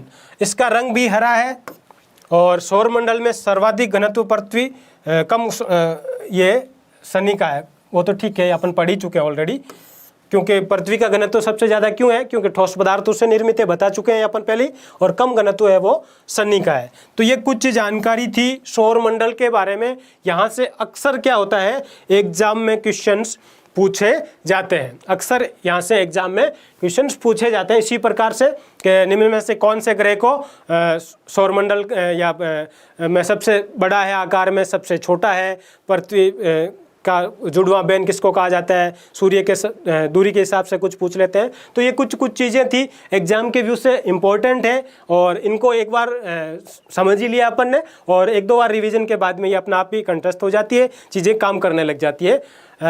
नेक्स्ट अपन एक और टॉपिक देख लेते हैं साथ में,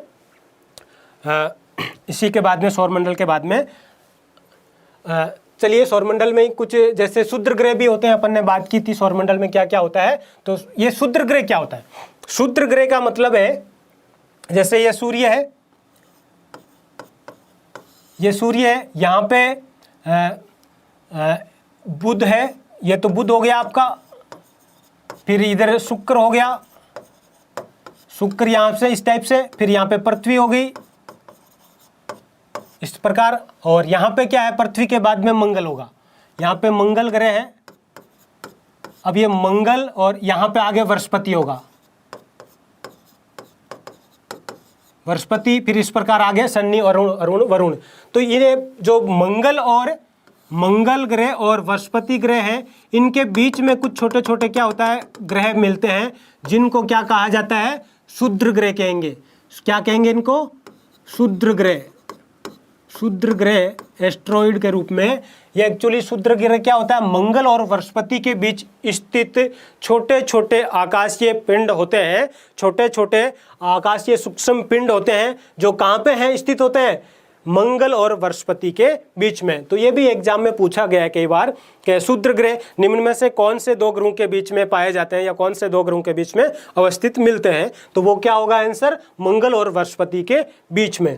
फिर उल्का पिंड है, कई बार अपन देखते हैं कि अपन इस टाइप से आकाश की तरफ देखते हैं और अपन को रात्रि में या इस टाइप से टूटते हुए तारे दिखते हैं, अपन कहते हैं तारा टूट रहा है। वो एक्चुअली क्या होता है, उल्का पिंड ही होते हैं। और ये धूल और गैस के पिंड होते हैं, धूल और गैस के बने हुए पिंड होते हैं, जो पृथ्वी के निकट से जब गुजरते हैं तो पृथ्वी के गुरुत्वाकर्षण की वजह से पृथ्वी के वायुमंडल में एंटर हो जाते हैं, और गुरुत्वाकर्षण की वजह से क्या होता है, पृथ्वी के वायुमंडल में एंटर हो जाते हैं, और उस दौरान फिर ये जलने लग जाते हैं, और ये जलते हुए अपन को दिखते हैं। तो ये उल्का पिंड होता है।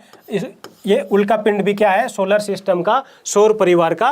ये एक्चुअली गैस और धूल के बने हुए छोटे छोटे पिंड होते हैं, और पृथ्वी के निकट से जब ये गुजरते हैं तो पृथ्वी क्या होती है कि उसका गुरुत्वाकर्षण बल है, और उससे वो क्या करती है, आकर्षित कर लेती है इनको अपनी तरफ, और उस आकर्षण की वजह से क्या होता है, ये वायुमंडल में जैसे एंटर होते हैं तो जलने लग जाते हैं, और ये अपन को कई बार ओपन आइज से भी दिख जाते हैं। तो पृथ्वी के वायुमंडल में जब एंटर होते हैं गुरुत्वाकर्षण की वजह से, तब ये अपन को दिखते हैं। तो इनको उल्का पिंड के रूप में जानते हैं, उल्का पिंड। ये कई बार, बहुत बार इनका बचा कुचा टुकड़ा कुछ पृथ्वी पे पहुंच भी जाता है, जिनके जो पार्ट पृथ्वी पे पहुंच जाता है उसको बाद में वैज्ञानिक वगैरह चेक करते हैं, देखते हैं, और उसका अध्ययन करते हैं, और पता लगाते हैं कि ये कहाँ से है, किस टाइप से आया है, क्या है, उसके अंदर किस प्रकार की संरचना है, कौन से खनिज है, और इस प्रकार आगे वो जानकारी में अपनी समृद्ध करने में काम भी आते हैं। तो ये कुछ फैक्चुअल चीज़ें थी, सारी की सारी सौरमंडल और सौर परिवार से संबंधित, इनको अपन ने देख लिया है। नेक्स्ट क्लास में अपन आगे कंटिन्यू करेंगे। चलिए, एक टॉपिक है छोटा सा, उसको भी अपन देख लेते हैं, अक्षांश और देशांतर। अक्षांश और देशांतर, ये एक नया टॉपिक है, अक्षांश और देशांतर। अब अपन ये अक्षांश और देशांतर अर्थात लॉन्गिट्यूड और लैटिट्यूड के बारे में पढ़ेंगे। ये भी अपने आप में इम्पोर्टेंट टॉपिक है। ज्योग्राफी का कोई भी क्वेश्चन होता है एग्जाम में, पेपर में, तो एग्जामिनर क्या करता है, उसका फेवरेट टॉपिक होता है, यहाँ से क्वेश्चन वो पुटअप करता ही करता है। तो इनको भी समझ लेते हैं। अक्षांश और देशांतर, ये हमारा ग्लोब होता है, ये ग्लोब है जो बनाया हुआ दिखाया हुआ है। इस पे क्या है, कुछ लाइनें आपको ऐसे प्रकार खींची हुई दिख रही है, और कुछ खड़ी लाइनें, कुछ तो आड़ी पैरेलल लाइनें दिख रही है, कुछ खड़ी लाइनें दिख रही है।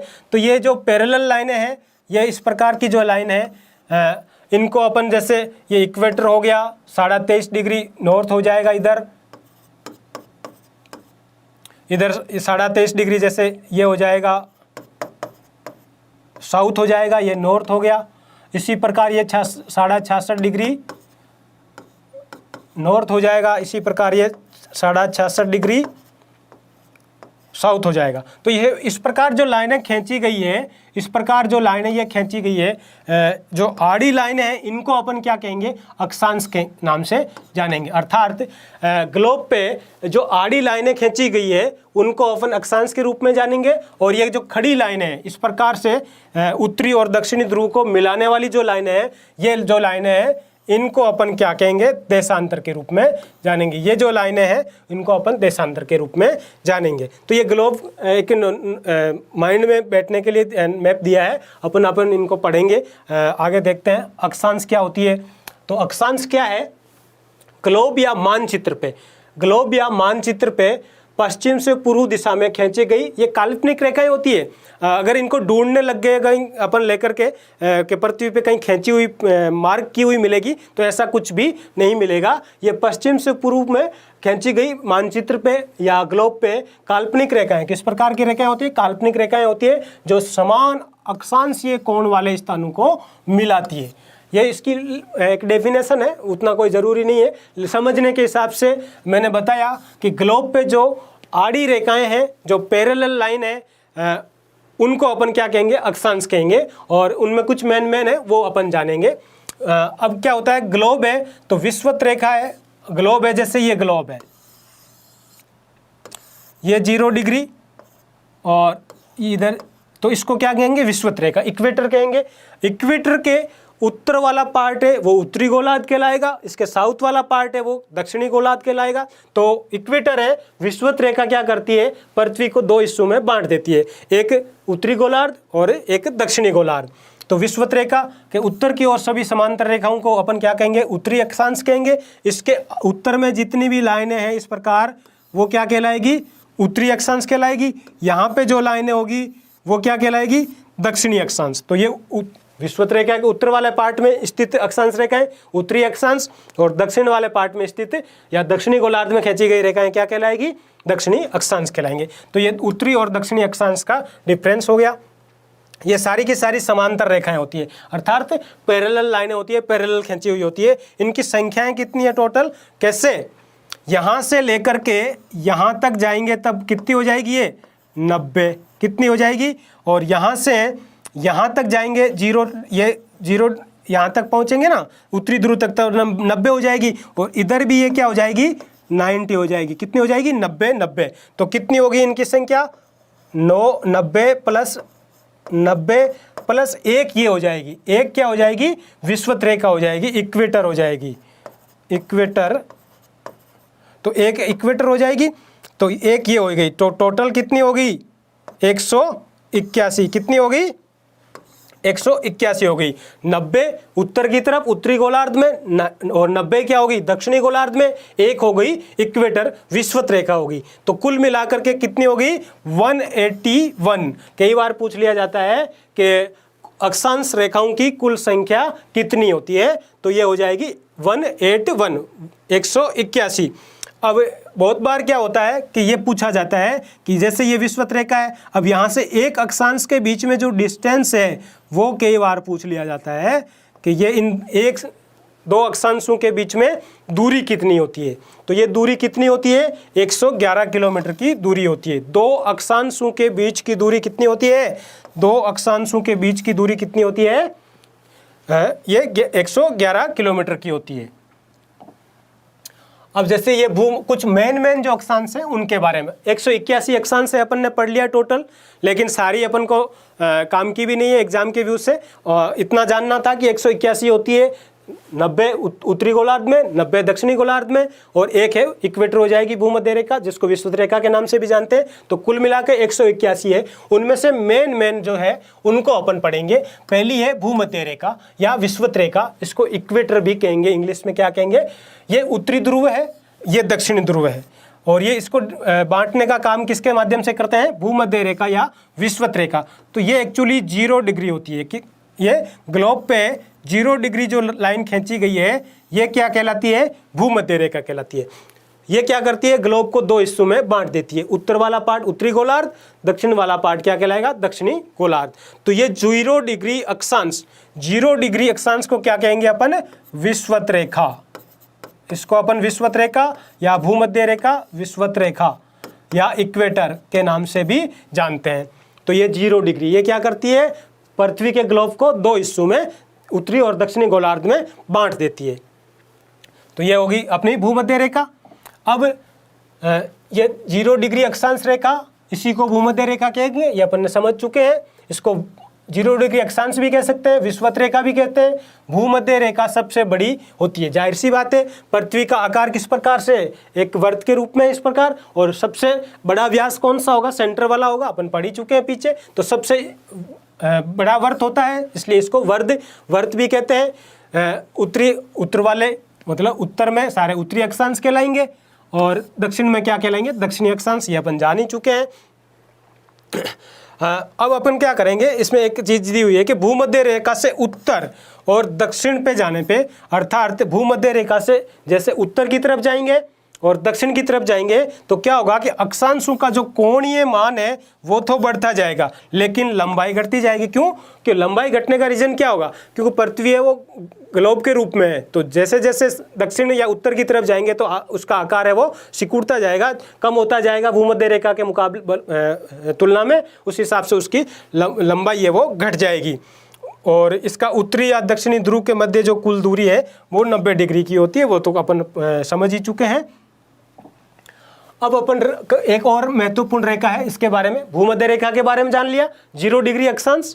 अब अपन ट्रॉपिक ऑफ कैंसर या कर्क रेखा के बारे में जानेंगे। तो कर्क ये भूमध्य रेखा थी, ये 0 डिग्री वाली क्या थी, भूमध्य रेखा। अब ये 23.5 डिग्री नॉर्थ, 23.5 डिग्री नॉर्थ जो है ये क्या है, कर्क रेखा, इसको अपन क्या कहेंगे, कर्क रेखा। 23.5 डिग्री उत्तरी अक्षांश, अर्थात भूमध्य रेखा के उत्तर में, भूमध्य रेखा तो 0 डिग्री थी, उससे 23.5 डिग्री ऊपर चलेंगे उत्तर की तरफ, उसके बाद में जो पैरेलल लाइन वहां पे खींची गई है, वहां पे जो पैरेलल लाइन है उसको क्या कहेंगे, कर्क रेखा। ये उत्तरी गोलार्ध में 23.5 डिग्री पे कोणीय दूरी पे खींची गई है, और इस ये काल्पनिक ही होती है, ये भी जैसे वो काल्पनिक है वैसे ही, और इसी पे पृथ्वी अपने अक्ष पर, वो अलग चीज, ये अलग यहाँ पे मिक्सअप हो गया, कर्क रेखा। अब कर्क रेखा कई बार क्या हो, कर्क रेखा ये वाली है, तो यहाँ पे अगर महाद्वीप के देश तो बहुत सारे हो जाएंगे, महाद्वीप याद कर लीजिएगा, एग्जाम में कई बार महाद्वीप का ही पूछ लिया जाता है। तो अपन यहाँ से स्टार्ट करें तो ये एशिया महाद्वीप अपना भारत से भी गुजरती है, राजस्थान से भी गुजरती है, बांसवाड़ा से, तो एशिया हो गया, अफ्रीका से गुजरेगी, और ये उत्तरी अमेरिका के जो मैक्सिको कंट्री है वहां से गुजरेगी। तो 3 महाद्वीपों से, एशिया, अफ्रीका और उत्तरी अमेरिका, वहां से ये गुजरेगी।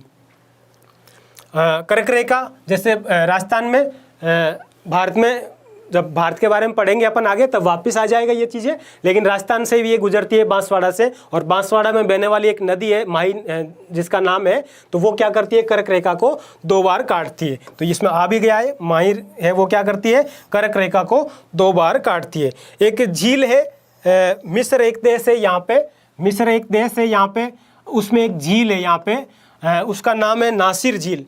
नासिर झील ये नेहरू जी के साथ में, नेहरू जी के समकालीन वहाँ के प्रधानमंत्री हुआ करते थे, वहाँ के नेता हुआ करते थे, गुटनिरपेक्ष आंदोलन के भी अपने आप में बड़े लीडर थे। तो इनके नाम से एक झील है, बांध है, डैम है, नील नदी पे बनाया हुआ। कहाँ पे बना हुआ है, नील नदी पे, और ये नील नदी पे बना हुआ बांध है जिसका नाम है नासिर झील, और उससे गुजरती है क्या, कर्क रेखा। तो ये कुछ कर्क रेखा के बारे में जानकारी थी। अब अपन मकर रेखा के बारे में जानते हैं, मेन अक्षांश रेखाओं के बारे में अपन जान रहे हैं। तो ट्रॉपिक ऑफ कैप्रिकॉर्न ये वाली क्या होगी, ये इस प्रकार, इसको आप अपन यहाँ पर भी देख सकते हैं, जैसे ये अपनी पृथ्वी है, ये 0 डिग्री था, और ये अपन ने 23.5 डिग्री नॉर्थ हो गया, जिसको अपन ने क्या नाम दिया था, कर्क रेखा, कर्क नाम दिया इसको। इसी प्रकार कर्क रेखा की तरह यहाँ पे जो 23.5 डिग्री होगा, यहाँ पे जो 23.5 डिग्री अर्थात दक्षिणी 0 डिग्री के साउथ वाले पार्ट में होगा, वो दक्षिण में होगा, इसको अपन नाम क्या देंगे, मकर रेखा। इसको नाम दिया जाता है मकर रेखा, मकर रेखा। तो ये मकर रेखा ये वाली है, यहाँ से गुजरेगी ये मकर रेखा आपकी। तो ये यहाँ से पैरेलल जो लाइन दिख रही है, जैसे ये दक्षिणी अमेरिका महाद्वीप है, फिर ये एक अफ्रीका महाद्वीप है, और फिर ऑस्ट्रेलिया महाद्वीप है। तो ये कौन कौन से महाद्वीप से गुजरती है, वो भी 3 महाद्वीपों से गुजर रही थी, और ये भी 3 महाद्वीपों से गुजर रही है। तो मकर रेखा दक्षिणी अमेरिका, अफ्रीका और ऑस्ट्रेलिया से गुजरती है। भूमध्य रेखा है वो ये वाली भूमध्य रेखा है। तो ये भूमध्य रेखा कहाँ से गुजरती है, एक तो ये दक्षिणी अमेरिका, ये इसका ब्राज़ील वाला कुछ पार्ट आ जाएगा, यहाँ से वेनेजुएला का कुछ पार्ट आ जाएगा, अफ्रीका महाद्वीप के बीचों बीच से गुजरती है, अफ्रीका महाद्वीप के बीचों बीच से गुजरती है, और फिर ये इंडोनेशिया वगैरह है यहाँ से गुजरती है। तो एशिया के भी कुछ पार्ट आ जाएगा, अफ्रीका आ जाएगा और दक्षिणी अमेरिका आ जाएगा। तो 3 महाद्वीपों से ये गुजरती है। अब अपन मकर के बारे में कुछ जानकारी ले ही चुके हैं। तो ये देखिए 23.5 वो ठीक है, सेम ही चीज़ है। दक्षिणी गोलार्ध में 23.5 डिग्री वाली को अपन क्या कहेंगे, मकर रेखा कहेंगे। मकर रेखा कहाँ कहाँ से गुजरती है ये अपन जान ही चुके हैं, तो ऑस्ट्रेलिया महाद्वीप वगैरह से गुजरती है। अब इसके अलावा जो ये 3 मेन थी, भूमध्य रेखा, कर्क रेखा और मकर रेखा। इनके अलावा जैसे आर्कटिक वर्त है। आर्कटिक वर्त का मतलब क्या हुआ कि अपन वैसे मैप में पहले जान ही चुके हैं, फिर देख लेते हैं। ये 0 डिग्री, जिसको अपन ने क्या नाम दिया था, भूमध्य रेखा। क्या नाम दिया था, भूमध्य रेखा। फिर यहाँ पे 23.5 डिग्री थी, 23.5 डिग्री वाली को कर्क रेखा, कर्क रेखा। 23.5 डिग्री कर्क, और इधर वाली 23.5 डिग्री क्या थी, साउथ वाली मकर। अब यहाँ पे जो एक वर्त है 66.5 डिग्री, कितना डिग्री, 66.5 डिग्री, इसको क्या कहेंगे, इसको अपन कहेंगे आर्कटिक वर्त। ये वाला क्या है, आर्कटिक वर्त, आर्कटिक वर्त मतलब आर्कटिक रेखा भी कह सकते हैं, आर्कटिक वर्त भी कह सकते हैं। तो ये कितने डिग्री पर, उत्तरी गोलार्ध में 66.5 डिग्री पे जो लाइन खींची गई है उसको अपन कहेंगे आर्कटिक। क्योंकि आर्कटिक एक महासागर भी है, आर्कटिक महासागर भी है, तो इसको कहेंगे अपन, क्या कहेंगे, आर्कटिक वर्त। उत्तरी गोलार्ध में 66.5 डिग्री पे जो कोणीय काल्पनिक वर्त खींचा गया है वो।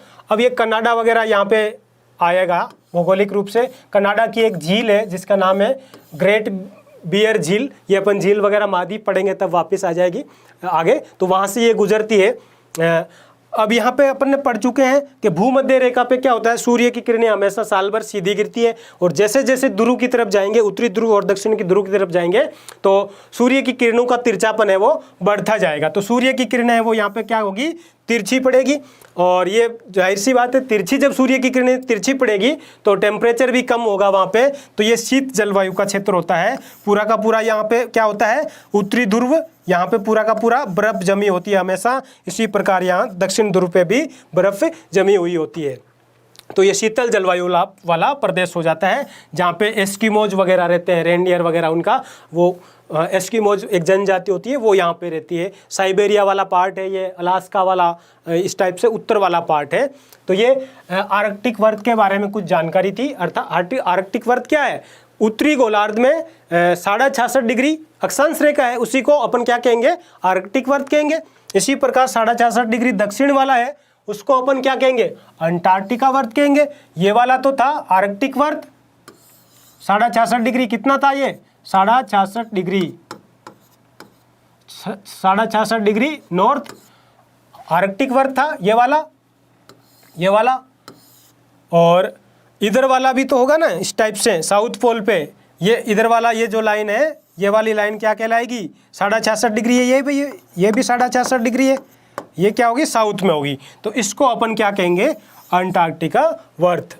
अंटार्कटिका महाद्वीप है, इस महाद्वीप से ये लाइन यहाँ से गुजरेगी, इसको अपन क्या कहेंगे, अंटार्कटिका वर्त। तो ये साउथ वाला अंटार्कटिका वर्त क्या है, 66.5 डिग्री, 66.5 डिग्री दक्षिण अक्षांश। ये अक्षांश रेखा ही है, लेकिन कितने पे है, 66.5 डिग्री पे है, अंटार्कटिका महाद्वीप से गुजरती है। तो इसको अंटार्कटिक वर्त के रूप में या अंटार्कटिक अक्षांश के रूप में भी जानेंगे। ये सेम चीज़ है, वही अपन पढ़ चुके हैं। 66.5 डिग्री दक्षिणी गोलार्ध में अंटार्कटिका का महाद्वीप है, उसका अधिकांश भाग क्या है, हमेशा बर्फ से ढका रहता है। क्यों बर्फ से ढका रहेगा, क्योंकि वहाँ पे सूर्य की किरणें तो पहुँचती नहीं है, दक्षिणी ध्रुव पे है, बिल्कुल दक्षिणी ध्रुव पे है। तो ये इस प्रकार यहाँ वाला जो पार्ट है पूरा का पूरा क्या है, ये अंटार्कटिका, अंटार्कटिका। और ये पूरा का पूरा पार्ट क्या है, बर्फ से हमेशा ढका हुआ रहता है। ये पूरा का पूरा पार्ट क्या है, हमेशा बर्फ से ढका हुआ रहता है, इसलिए इसको सफ़ेद महाद्वीप भी कहा जाता है। क्या कहा जाता है, सफ़ेद महाद्वीप।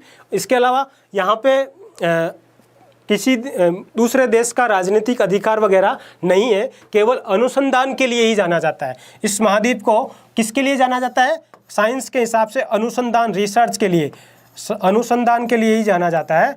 यहाँ पे कोई अधिकार नहीं कर सकता। इस प्रकार का एक अभिसमय, एक समझौता विश्व के देशों के मध्य हो रखा है। तो केवल अनुसंधान के लिए ही जाना जाता है। अनुसंधान के लिए आप वहाँ पे, ऐसा नहीं कि अमेरिका वहाँ जाकर के कब्जा कर ले और अपना सैन्य बेस बना ले और कह दे कि नहीं कोई दूसरा नहीं आएगा, नहीं, ऐसा नहीं है। कोई भी देश है वहाँ पर जाकर के क्या कर सकता है, अनुसंधान रिसर्च सेंटर बना सकता है, लेकिन स्थायी रूप से कब्जा करेगा भी नहीं, वो पॉसिबल भी नहीं है, क्योंकि भौगोलिक परिस्थितियाँ इतनी हार्ड है वहाँ की कि वहाँ पॉसिबल नहीं। भारत का भी यहाँ पे एक अनुसंधान केंद्र हुआ करता था। भारत का भी एक अनुसंधान केंद्र था जिसका नाम था मैत्री। क्या नाम था? यहाँ पे क्या होता है, बर्फ जमी हुई है, हमेशा स्थायी रूप से बर्फ जमी हुई है, इसलिए इसको सफ़ेद महाद्वीप भी कहते हैं। तो मैत्री एक भारत का अनुसंधान केंद्र था जिसका नाम था मैत्री। कहाँ पे? अंटार्कटिका में। हालांकि प्रेजेंट में नहीं है, क्योंकि वो बर्फ़ में, वहाँ पे बर्फ़ के तूफान टाइप से चलते रहते हैं, तो समय के साथ वो उसमें समाहित हो गया। अब अपन देशांतर, ये कुछ मेन अक्षांश रेखाएं थी जिनके बारे में अपन ने जान लिया, समझ लिया कि अक्षांश रेखाएं कौन कौन सी थी। एक तो ये आड़ी पैरेलल लाइनें होती है, उनको अपन अक्षांश कहेंगे, और कितनी होती है वो जान लिया, 181। और मेन कौन सी थी, भूमध्य रेखा है, कर्क रेखा है, मकर रेखा है, आर्कटिक वर्त है, अंटार्कटिक वर्त है, इनके बारे में जान लिया। अब अपन देशांतर के बारे में, लॉन्गिट्यूड के बारे में पढ़ेंगे। ये एक्चुअली क्या है, जैसे ये ग्लोब है अपना, ये ग्लोब है। अब ये इस प्रकार जो लाइनें खींची हुई होगी, इस प्रकार जो लाइनें खींची हुई होगी, ये वाली क्या कहलाएगी, देशांतर कहलाएगी। ये जो इस प्रकार की लाइनें कहलाएगी वो क्या कहलाएगी, देशांतर कहलाएगी। ये लाइनें क्या कहलाएगी, देशांतर। यहाँ पर भी 0 डिग्री देशांतर होगा, यहाँ पर भी 0 डिग्री देशांतर होगा, जिसको अपन ग्रीनविच लाइन या प्रधान यामोत्तर के रूप में जानेंगे। तो ये ग्लोब में जो खड़ी लाइनें, अभी तक अपन ने आड़ी लाइनें पढ़ी थी, पैरेलल लाइनें पढ़ी थी, ये खड़ी लाइनें हैं, इनको अपन देशांतर के रूप में जानेंगे। तो ये इस प्रकार से ये क्या करती है, उत्तरी ध्रुव, यहाँ पे उत्तरी ध्रुव है, यहाँ पे दक्षिण ध्रुव है, तो ये उत्तरी ध्रुव और दक्षिण ध्रुव को मिलाती है। ये रेखाएं क्या करती है, देखिए यहाँ से कोई सी भी लाइन जाएगी वो क्या करेगी, दक्षिण ध्रुव से स्टार्ट होकर के उत्तरी में जा रही है या उत्तर से दक्षिण वाले में आ रही है। तो उत्तर और दक्षिण ध्रुव को मिलाने वाली जो लाइनें हैं वो क्या कहलाती है, देशांतर रेखाएं कहलाती। क्या कहलाएगी, देशांतर रेखाएं कहलाएगी। अभी ये इस प्रकार से अगर इस पे अपन मार्क कर दें 0 डिग्री अक्षांश को भी, 0 डिग्री अक्षांश को भी, तो इस प्रकार जितनी भी अक्षांश रेखाएं होगी उनको ये क्या करेगी, देशांतर रेखाएं काटेगी, क्योंकि वो खड़ी आड़ी रेखाएं थी और ये खड़ी रेखाएं, तो उनको काटती है। सभी अक्षांश रेखाओं को ये क्या करती है, काटती है, मतलब उनके ऊपर से गुजरेगी। 0 डिग्री देशांतर को प्रधान यामोत्तर इस वाली को 0 डिग्री को क्या कहेंगे अपन, ये जो 0 डिग्री है इस वाली को अपन एक नाम देते हैं ग्रीनविच रेखा। क्या नाम देते हैं, ग्रीनविच लाइन। ग्रीनविच क्यों कहते हैं, ये लाइन है वो ब्रिटेन, लंदन जो उसकी राजधानी है ब्रिटेन की, वहाँ से गुजरती है। उसके पास में एक जगह का नाम है ग्रीनविच। ये क्या है, एक जगह का नाम है ग्रीनविच, जहाँ से ये लाइन गुजरती है। 0 डिग्री देशांतर, 0 डिग्री देशांतर है, लंदन के पास में ग्रीनविच से गुजरती है। ये ग्रीनविच उस जगह का नाम है, उसी के आधार पे इसका नाम रख दिया गया है ग्रीनविच रेखा। ये कहाँ पे है, लंदन से ये गुजरती है, एक लाइन है, जगह का नाम है ग्रीनविच, लंदन में जगह है ग्रीनविच, और उसी के आधार पे इसका क्या है, ये जगह का नाम है, और उस जगह के नाम के आधार पर ही ये इसका नाम रख दिया गया है ग्रीनविच लाइन। अब इसके 1 डिग्री अंतराल पर पूरे ग्लोब पे खींची गई रेखाएं की कुल संख्या कितनी है, 360 है। कैसे, इस प्रकार 180 इधर है यहाँ से और 180 उधर है, तो 181 प्लस 181 इधर हो जाएगी, तो दोनों को मिलाएंगे तो कितनी हो जाएगी, 360 रेखाएं हो जाएगी। टोटल कितनी रेखाएं हो जाएगी, 360 हो जाएगी। तो देशांतर रेखाओं की संख्या कितनी है, 360।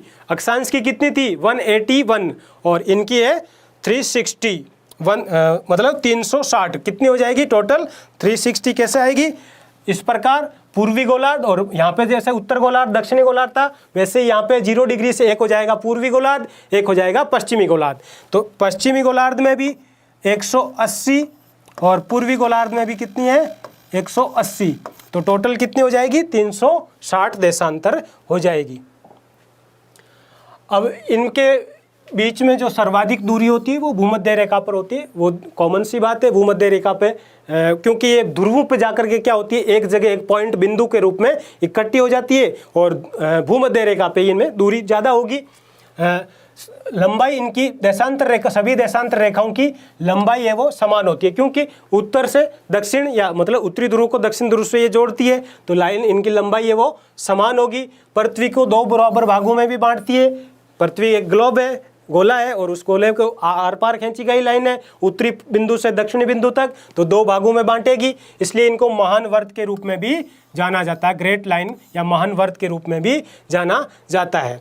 अब इनके भूमध्य रेखा पर जो देशांतर रेखाओं के बीच की दूरी होगी वो ज़्यादा होगी, और अंततः ये क्या होता है कि विषुवत रेखा मतलब दक्षिणी ध्रुव और उत्तरी ध्रुव पे तो एक बिंदु के रूप में समाहित हो जाती है। तो भूमध्य रेखा पर इनकी दूरी कितनी होती है, वो 111.32 किलोमीटर होती है, और ध्रुव पर तो ये बिल्कुल ही कम हो जाती है। क्यों, वहाँ पर जाकर तो एक बिंदु में समाहित हो जाती है ये, और इनका उपयोग है वो काम का है अपने, ये कितनी क्या है उससे ज़्यादा। ये क्या होता है, किसी स्थान का समय और स्थिति, लोकेशन, किसी स्थान पे का लोकेशन ग्लोब पे अपन को जानना है, मानचित्र पे जानना है, तो किसके माध्यम से जानेंगे, इनका देशांतर निर्धारण करने में क्या काम आती है। अर्थात ये अक्षांश और देशांतर है वो किसी स्थान का लोकेशन, उसकी स्थिति अवस्थिति निर्धारित करने में, और किसी स्थान का समय निर्धारण में देशांतर का यूज करेंगे। 180 देशांतर को अंतर्राष्ट्रीय तिथि रेखा माना जाता है।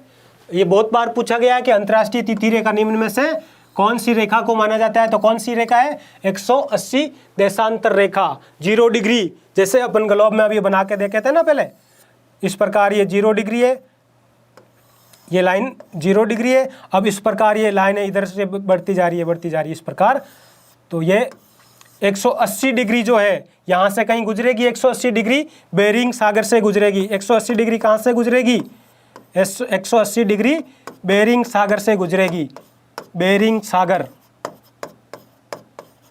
ये बेरिंग सागर किसको अलग करता है, एशिया और अलास्का को अलग करेगा, साइबेरिया और अलास्का को, तो वहाँ से ये गुजरती है। और इस 180 डिग्री जो देशांतर रेखा है उसी को अंतर्राष्ट्रीय तिथि रेखा माना गया है। स्थानीय मानक समय सूर्य के हिसाब से परिकल्पित किया जाता है, सूर्य के आधार पे, लेकिन मानक समय है वो देशांतर द्वारा निर्धारित किया जाता है। अब भारत का प्रमाणिक समय का बहुत बार एग्जाम में पूछा जाता है कि प्रमाणिक समय या मानक समय किससे निर्धारित किया गया है। तो भारत अगर इस टाइप से देखें, ये 0 डिग्री अक्षांश है, तो भारत है वो इधर वाला उत्तरी गोलार्ध, ये दक्षिणी गोलार्ध, और ये पूर्वी गोलार्ध, ये पश्चिमी गोलार्ध।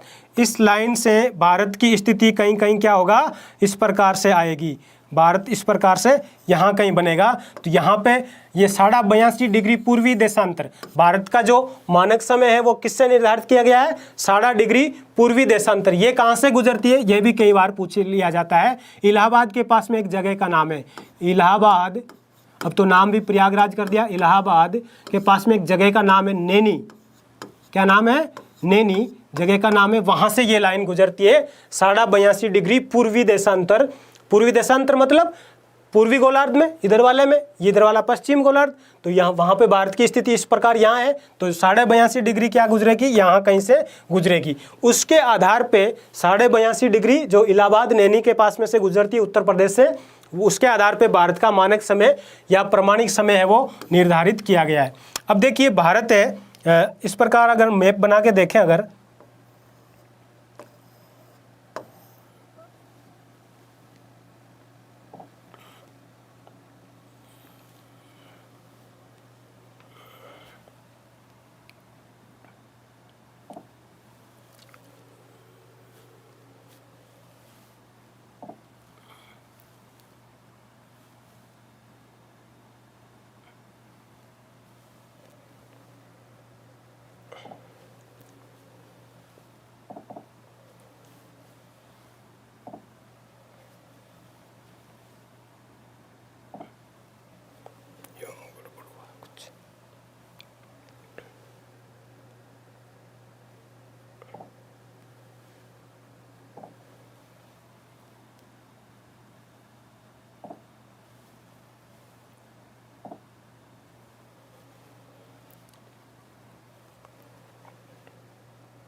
तो ये अपन यहाँ पे देख रहे थे,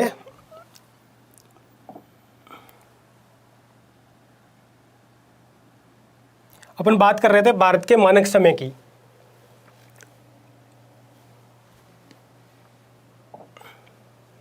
भारत का मानक समय है उसकी बात कर रहे थे अपन।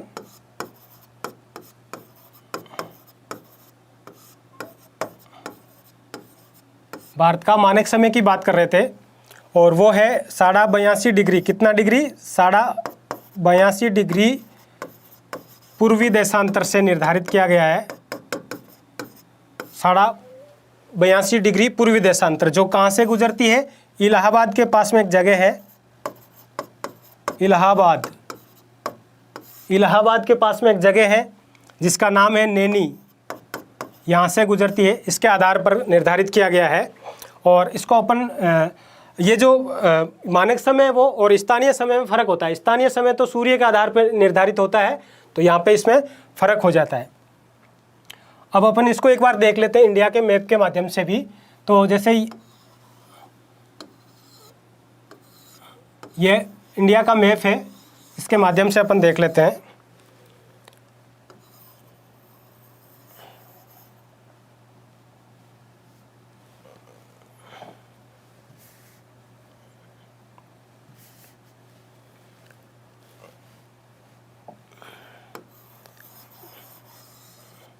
इस प्रकार, तो यहाँ से जो पूर्व वाला ये पार्ट है पश्चिम वाला और ये पूर्व वाला, इसमें यहाँ से वहाँ तक पहुँचेंगे तब तक क्या होगा? 2 घंटे का डिफरेंस आ जाएगा। ये 82 डिग्री पूर्वी देशांतर है, वो तो यहाँ से खींची गई है।